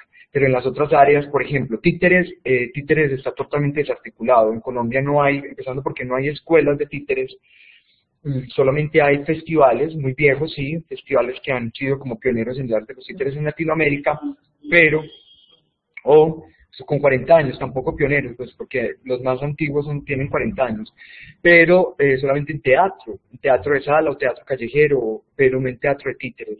La danza, por ejemplo, es un espacio totalmente nuevo que entra como en todo el asunto de políticas públicas. Y la música, sí, es muy fuerte. La música es muy fuerte porque el eje transversal de la política cultural de Colombia es la música. Entonces la música sí tiene muchos apoyos y tiene una gran posibilidad de integración, básicamente con personas ciegas y en otros niveles de discapacidad. Pero en lo que tiene que ver con la discapacidad, en general, todo el proyecto a partir del arte ha estado enfocado en los últimos 20 años, si no es más, en procesos de habilitación y rehabilitación, en el área de cultura, de teatro, de las artes, como las artes mismas, o sea, sin estar implícita, sin estar relevante el proceso de habilitación, rehabilitación o educación, sino el arte, llamémosle por el arte mismo. La discapacidad no ha entrado en ese terreno. Ha sido muy lento. El Ministerio de Cultura tiene una beca, un premio a procesos de arte y discapacidad.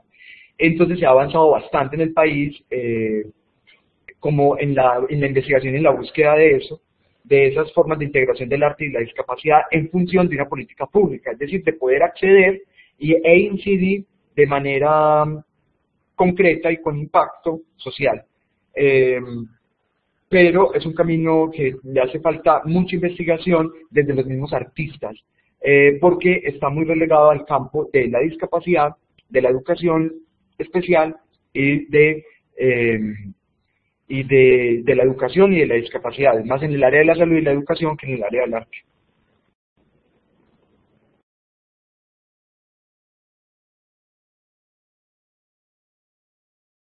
Juan Diego, Carlos o Emerson, que quieran dar alguna opinión al respecto.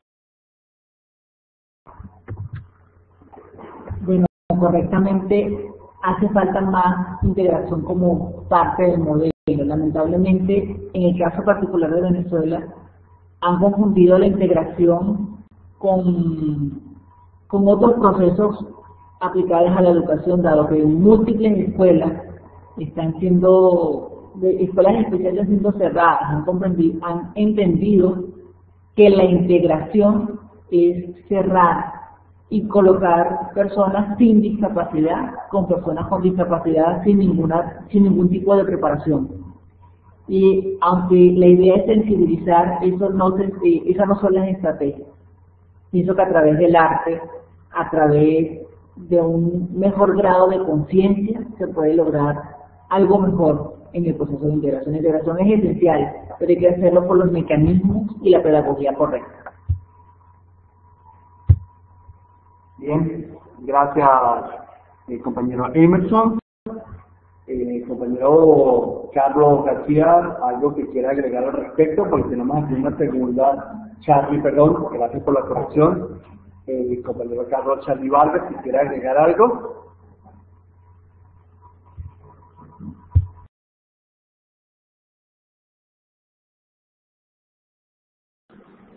Sí, tal vez nada más agregar que es muy importante la integración como tal de todo, digamos,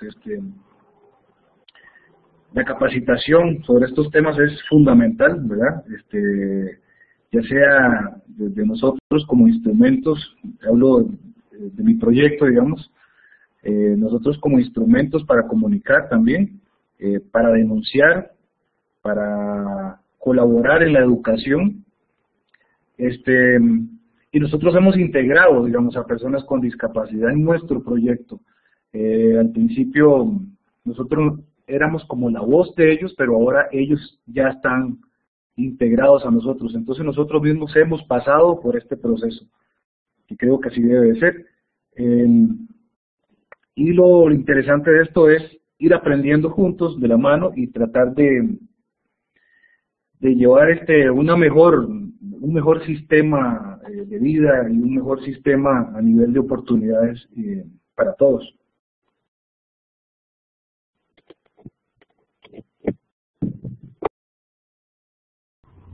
Gracias, compañero Carlos Charly.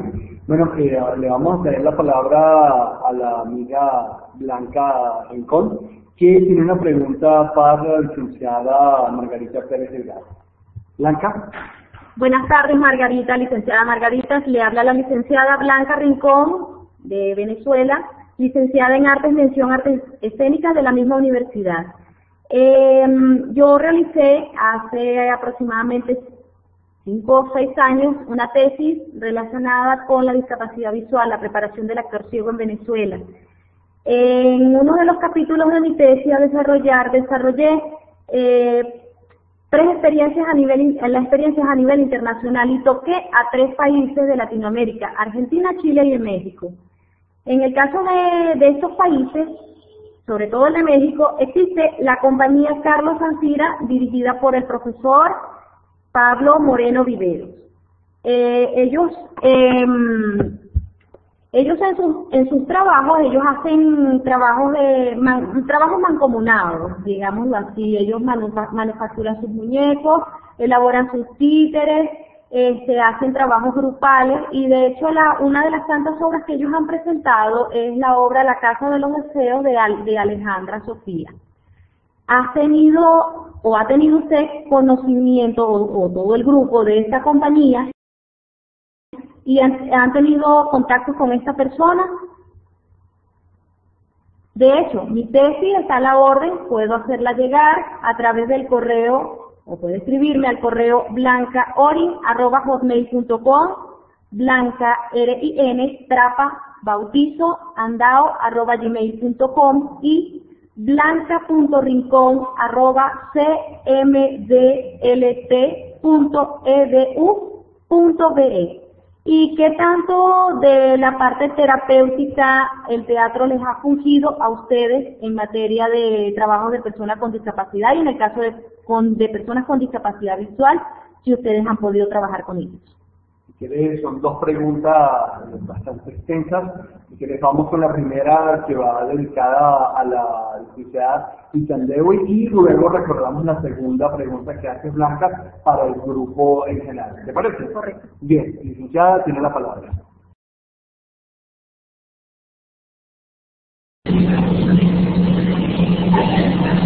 Hola. No sé si me pudieran repetir la pregunta, no la oí en totalidad, o me la pudieran poner aquí en el chat para que yo pueda contestar, por favor.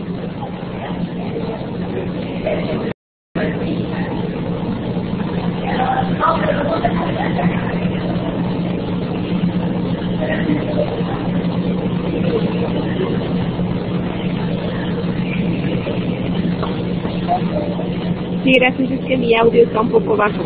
Si me la escriben, con mucho gusto.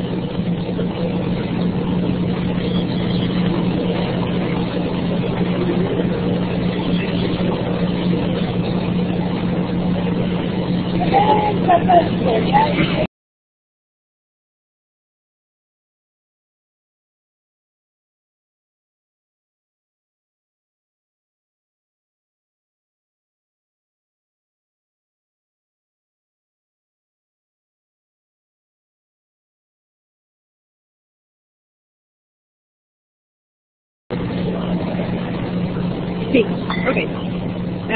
Sí, bueno, de hecho, parte de esto que les acabo de compartir es un fragmento de los resultados de una investigación que hice aquí en México, que tiene que ver con identificar el teatro que se está haciendo desde la discapacidad en México y cómo se está planteando.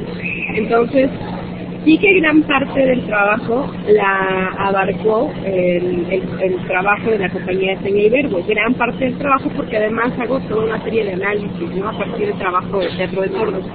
Pero también la otra compañía que identifiqué que tenía esa propuesta en específico, que más bien es para un público ciego, o sea, no es desde la discapacidad, sino es para la discapacidad, específicamente para un público ciego, es la compañía Carlos Vampira, ¿no? Claro que la trabajé con ellos también, me acerqué a su trabajo y también creo que abona desde otro ámbito que tiene que ver, bueno, desde la discapacidad visual, que es otro mundo, ¿no?, totalmente diferente del mundo sordo, por principio de cuentas eso, pero también la perspectiva es distinta, porque les decía, en el caso de Seña y Verbo es un teatro desde la discapacidad o desde el mundo sordo, ¿no?, si no queremos decir discapacidad, desde el mundo sordo, así como comunidad. Y en el caso de esta otra compañía es más bien un para, ¿no? La iniciativa surgió como la necesidad de responder a un público con discapacidad visual que no estaba teniendo posibilidades, de hecho sigue sin tener las posibilidades en muchos ámbitos de poder acceder a obras teatrales en un lenguaje que les permitiera disfrutar y vivir la obra. Entonces, bueno, esa sería la diferencia, y sobre todo por eso me acomodé más a la perspectiva de Seña y Verbo, pero también investigué y destaqué el valor pionero que ha tenido en México esta compañía Carlos Vampira, específicamente con su puesta en escena La Casa de los Museos, que lleva más de 1.500 representaciones en México. Entonces sí que es importante tener el referente, solo se enfatiza en cosas diferentes, ¿no? Pero yo creo que ambas abonan al marco en general de teatro y discapacidad de México.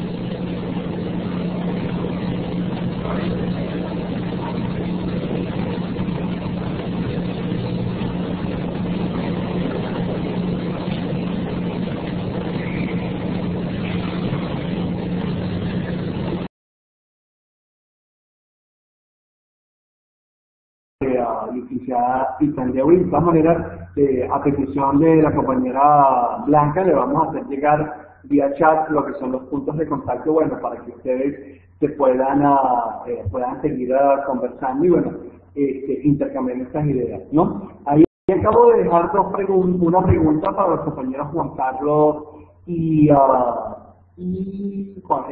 Carlos Charlie y Juan Diego. Igual, si la licenciada Erika le gustaría responder, mucho nos gustaría escucharla.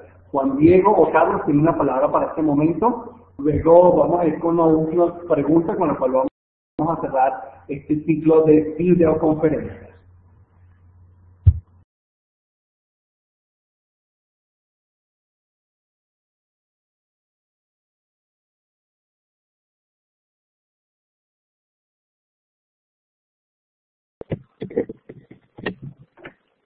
Sí, hola.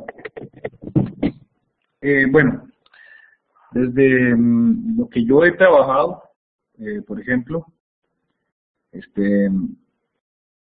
he trabajado con una población de personas con discapacidad que lamentablemente tienen un estatus social más bajo, y pues en esta experiencia que he tenido, me he topado con que, como hablamos desde el principio, desde sus propias casas, desde su centro familiar, hay un desconocimiento y hay una mala percepción de todo lo que pueden lograr, ¿verdad? Entonces, desde que yo inicié mis estudios en el Taller Nacional de Teatro en Costa Rica, fui elaborando un proyecto para trabajar con niños y niñas con discapacidad, lo que era el teatro, ¿verdad? Hacer como un tipo de taller de teatro en el cual yo pudiera darles algunas herramientas para que ellos pudieran desarrollar una mejor comunicación o pudieran desarrollar una mejor manera de hacer saberle a la gente sus necesidades, pero también las cosas que querían para que los demás les brindaran más oportunidades. Entonces yo trabajé en una escuela en mi provincia que se llama Heredia, que es una escuela de enseñanza especial, que es pública, donde los medios económicos son muy limitados, y ahí empezamos a trabajar distintas cosas, empezando por hacerle conocimiento a la comunidad donde está ubicada esta escuela.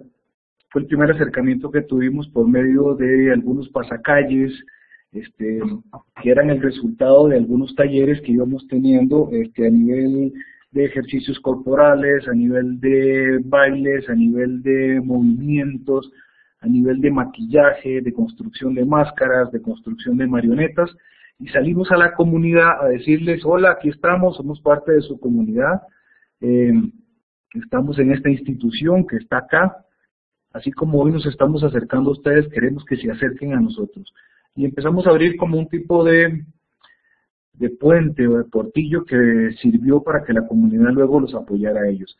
Entonces, creo que el perder el miedo a botar esos muros, esas barreras que muchas veces nos ponemos nosotros mismos, creo que fue la base de mi trabajo. Entonces, para poder tener una mayor comunicación con la sociedad a nivel del espacio donde yo estaba laborando. Yo era estudiante en ese momento, entonces no podía pretender en ese momento tener un conocimiento tan amplio, ¿verdad? Entonces, poco a poco es un proceso, ¿verdad? Son 14 años, 15 años que llevo en esto, en el cual todos los días aprendo y aprendo y aprendo y espero no morirme aprendiendo, porque es parte de esto. Para lograr realmente que la sociedad sea una sola, y que sea una sola llena de oportunidades, de igualdades, y que botemos todas estas barreras que tenemos.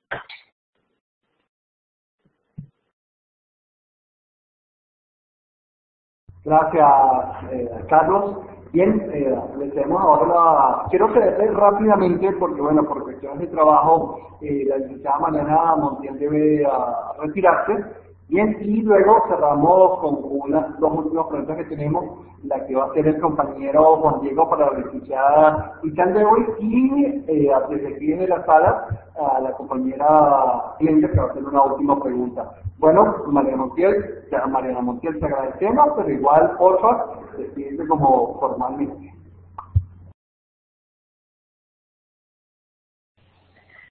Claro que sí, José Ramón, muchas gracias por atender a mi petición. Una disculpa con cada uno de ustedes, gracias por la comprensión. Pasa que, bueno, por cuestiones laborales, como ya mencionó el compañero José Ramón, debo de retirarme.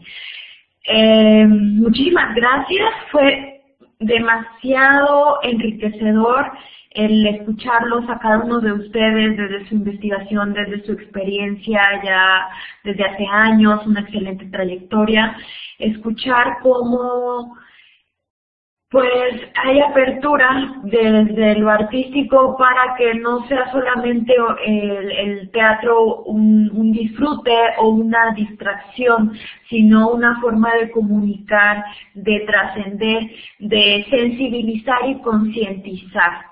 Sí, como una herramienta justamente de la cual nos podamos beneficiar absolutamente todas las personas, que no haya limitaciones o que haya discriminación, sino que se esté abierto a que todos podemos hacer uso de las herramientas artísticas, desde el teatro de títeres, desde el teatro, desde artes plásticas, música, danza, porque es un libre acceso. Lamentablemente, por regular se le otorga en lugar como, ay, es que hay algunos que nacen con el don, o hay algunos que sí tienen mayor facilidad para determinada disciplina artística, y no, en realidad todos nos podemos beneficiar del arte de una manera que nos genere un bienestar. Entonces, me dio muchísimo gusto estar compartiendo este espacio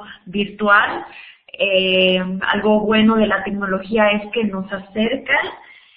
Es la primera videoconferencia en la que estoy participando, así que muchas gracias, José Ramón. Espero que sea la primera de muchas más, que no sea la última.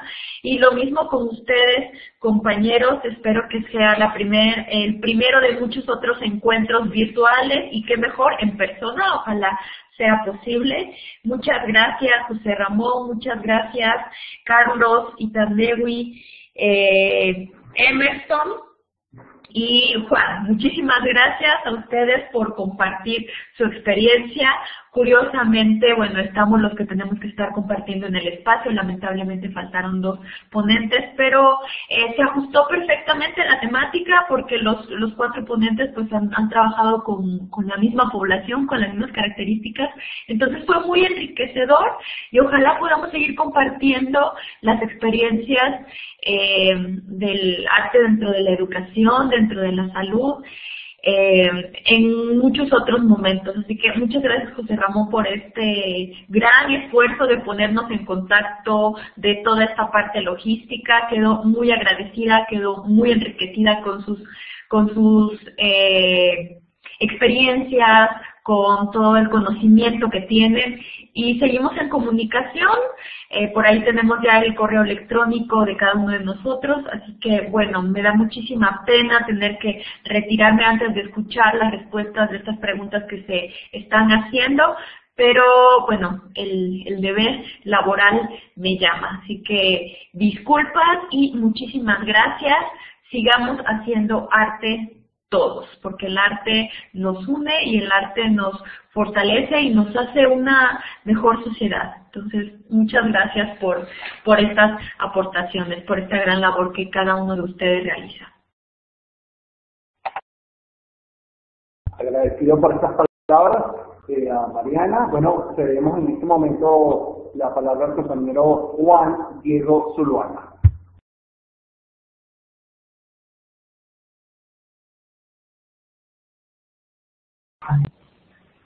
Bueno,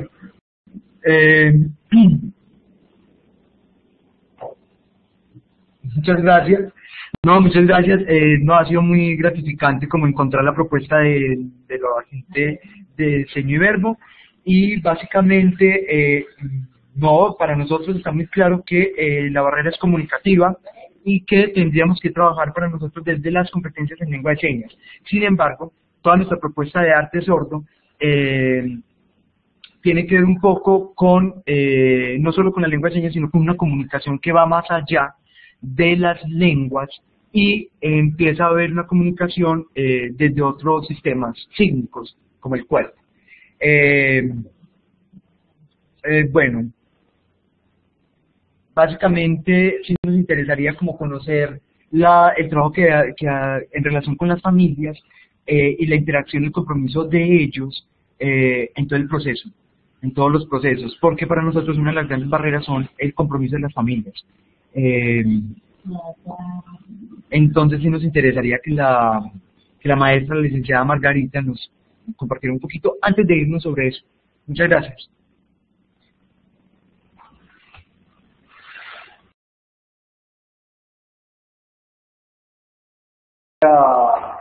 Juan Diego, licenciada Margarita, tiene la palabra.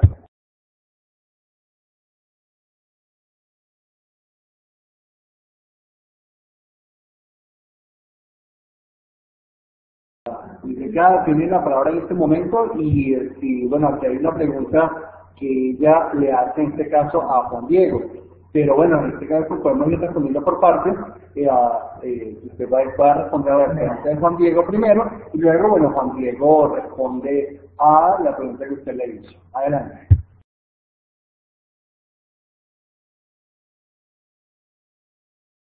Por favor, háganos saber si van a responder ahora, porque tenemos otra pregunta en camino Y bueno, tenemos un asunto de tiempo. Háganos saber por el chat si estas son preguntas van a ser respondidas ahora en este momento o luego. Bien, a través del chat nos pueden dar razón si estas dos preguntas, tanto la hecha a Ita como la hecha al compañero Juan, van a ser respondidas por este medio o dichas por correo. Gracias.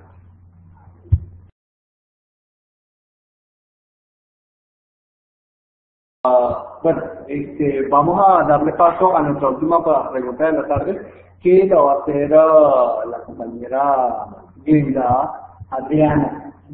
Andreina, perdón. Glenda, ¿esta pregunta va dirigida a todo el panel, abierta a todo el panel o a alguien en específico? Principalmente al profesor Manuel Zuluaga. Juan. Y a la profesora Margarita Pérez de Grado. Perfecto. Bien. Pregunta. Bueno, buenas tardes. Mi nombre es Glenda Medina. Soy estudiante de arte en Mención Artes Escénicas, noveno semestre y tesista de la UCB. Estoy haciendo mi tesis de grado basada en teatro para personas sordas.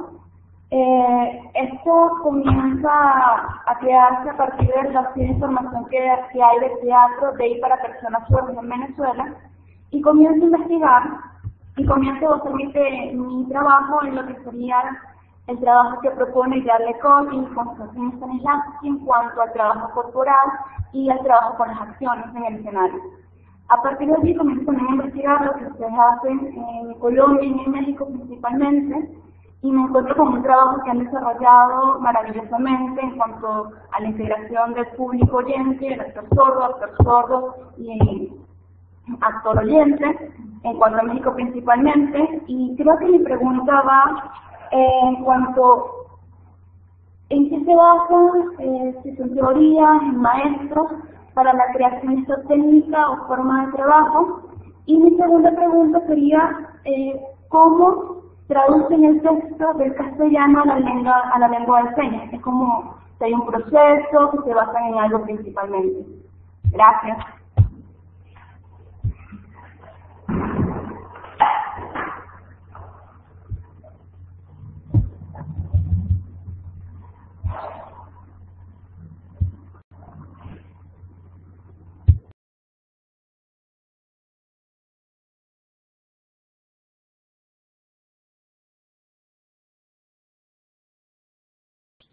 Y entonces el Oriente Teatro ha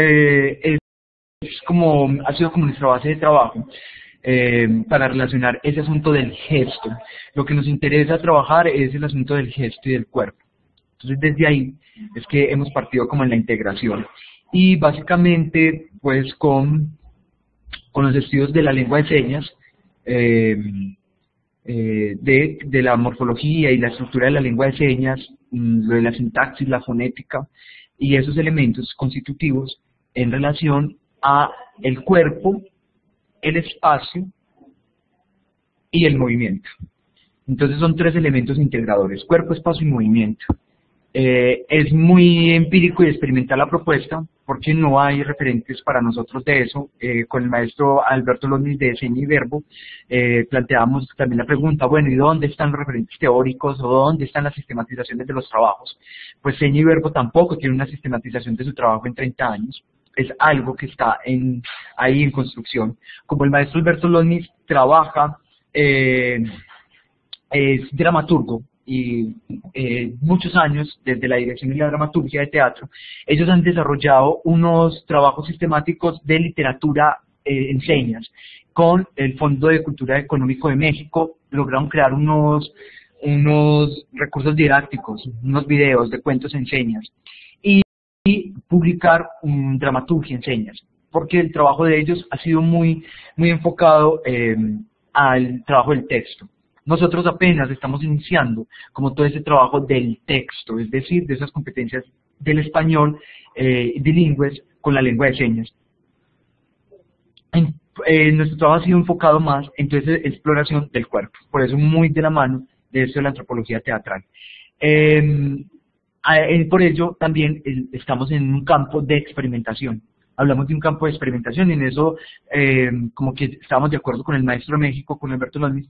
Es un campo de experimentación y se requiere apoyo de las universidades, apoyo de los centros académicos que validan un conocimiento científico para poder crear investigaciones y sistematizar los trabajos. Nosotros venimos entonces sistematizando ese trabajo, y en relación un poco también con la Universidad Nacional, donde yo estoy haciendo la maestría en estética, un poco desde todo este asunto de la decolocación del lenguaje o de la deconstrucción del lenguaje, de autores como Derrida, el filósofo francés, y desde todo lo que tiene que ver con la filosofía, las últimas filosofías pues francesas, postestructuralistas. Entonces aparece Derrida, está pues Foucault también, y Deleuze y Guattari con el Antiedipo y la propuesta del rizoma de las cartografías.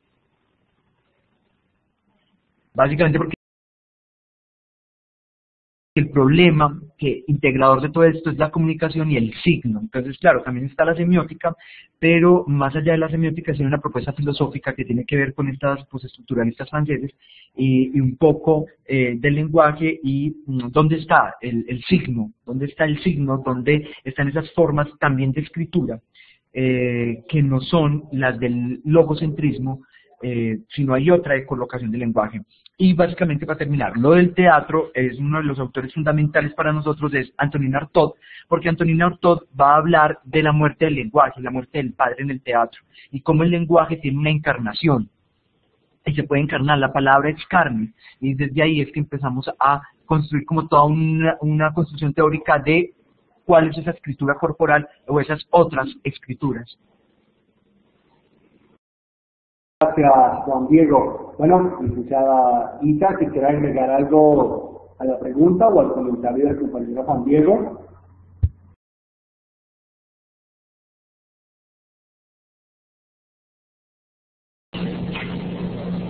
Sí, bueno, solo es abonar a lo que menciona Juan Diego, en el sentido de que realmente todo, casi prácticamente, está construido de manera empírica, y lo que a mí me está pasando, es que todo tiene que ver con experimentar y rastrear qué puede ser de lo actual, digamos, o más bien de lo que se ha hecho en estudios teatrales, como este, que es lo que está hablando Juan Diego, ¿no? Como psicología teatral, teatro del cuerpo,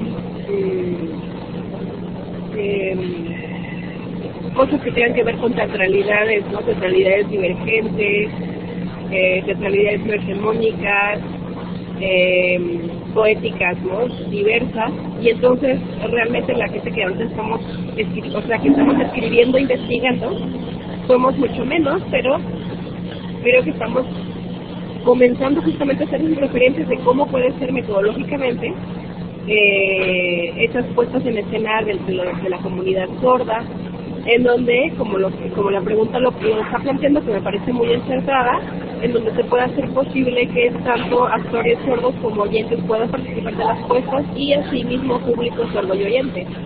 Y eso, cómo se puede sistematizar y cómo puede abrir posibilidades para nuevos proyectos, ¿no? Y justo en eso estamos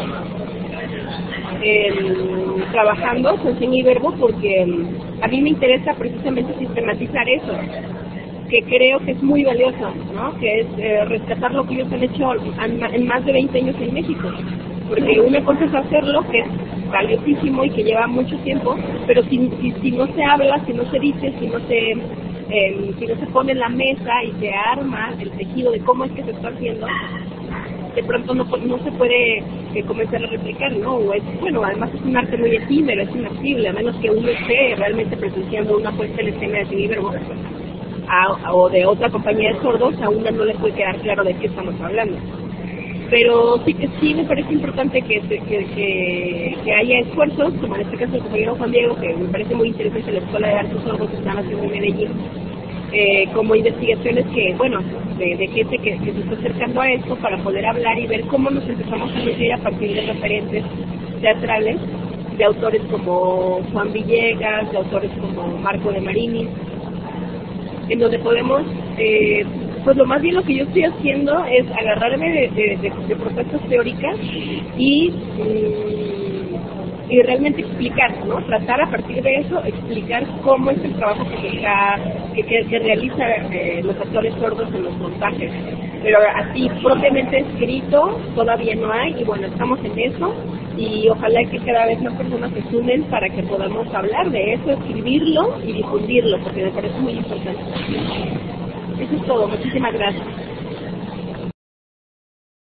Bueno, con esta última intervención de la licenciada Itandeo, y bueno, le damos cierre a esta videoconferencia de hoy, 19 de octubre.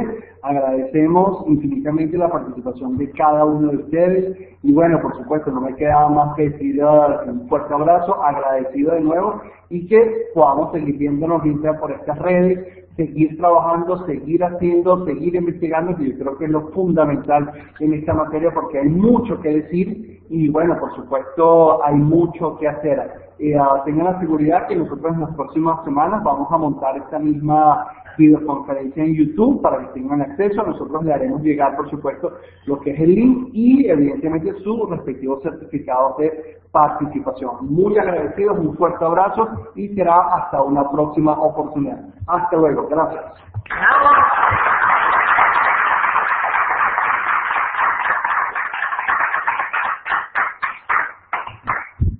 Ramón, tú deberías crear el grupo en WhatsApp, ¿vale? Deberías crear el grupo en WhatsApp. Mira, Glenda, búscate una tesis. Una tesis de la biblioteca de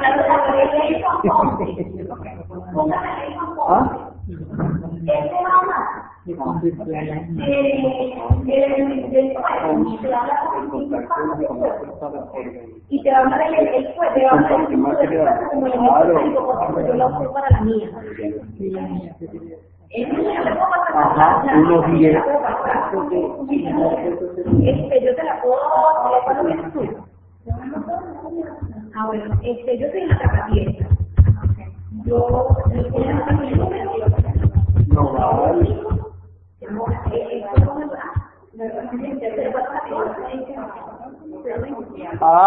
Bueno, ¿cómo hacer? Sí, exacto,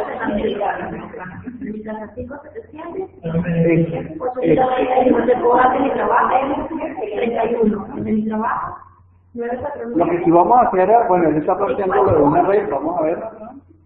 Yo lo que primeramente voy a esperar que esté montado. Entonces, nos ponemos de acuerdo, yo te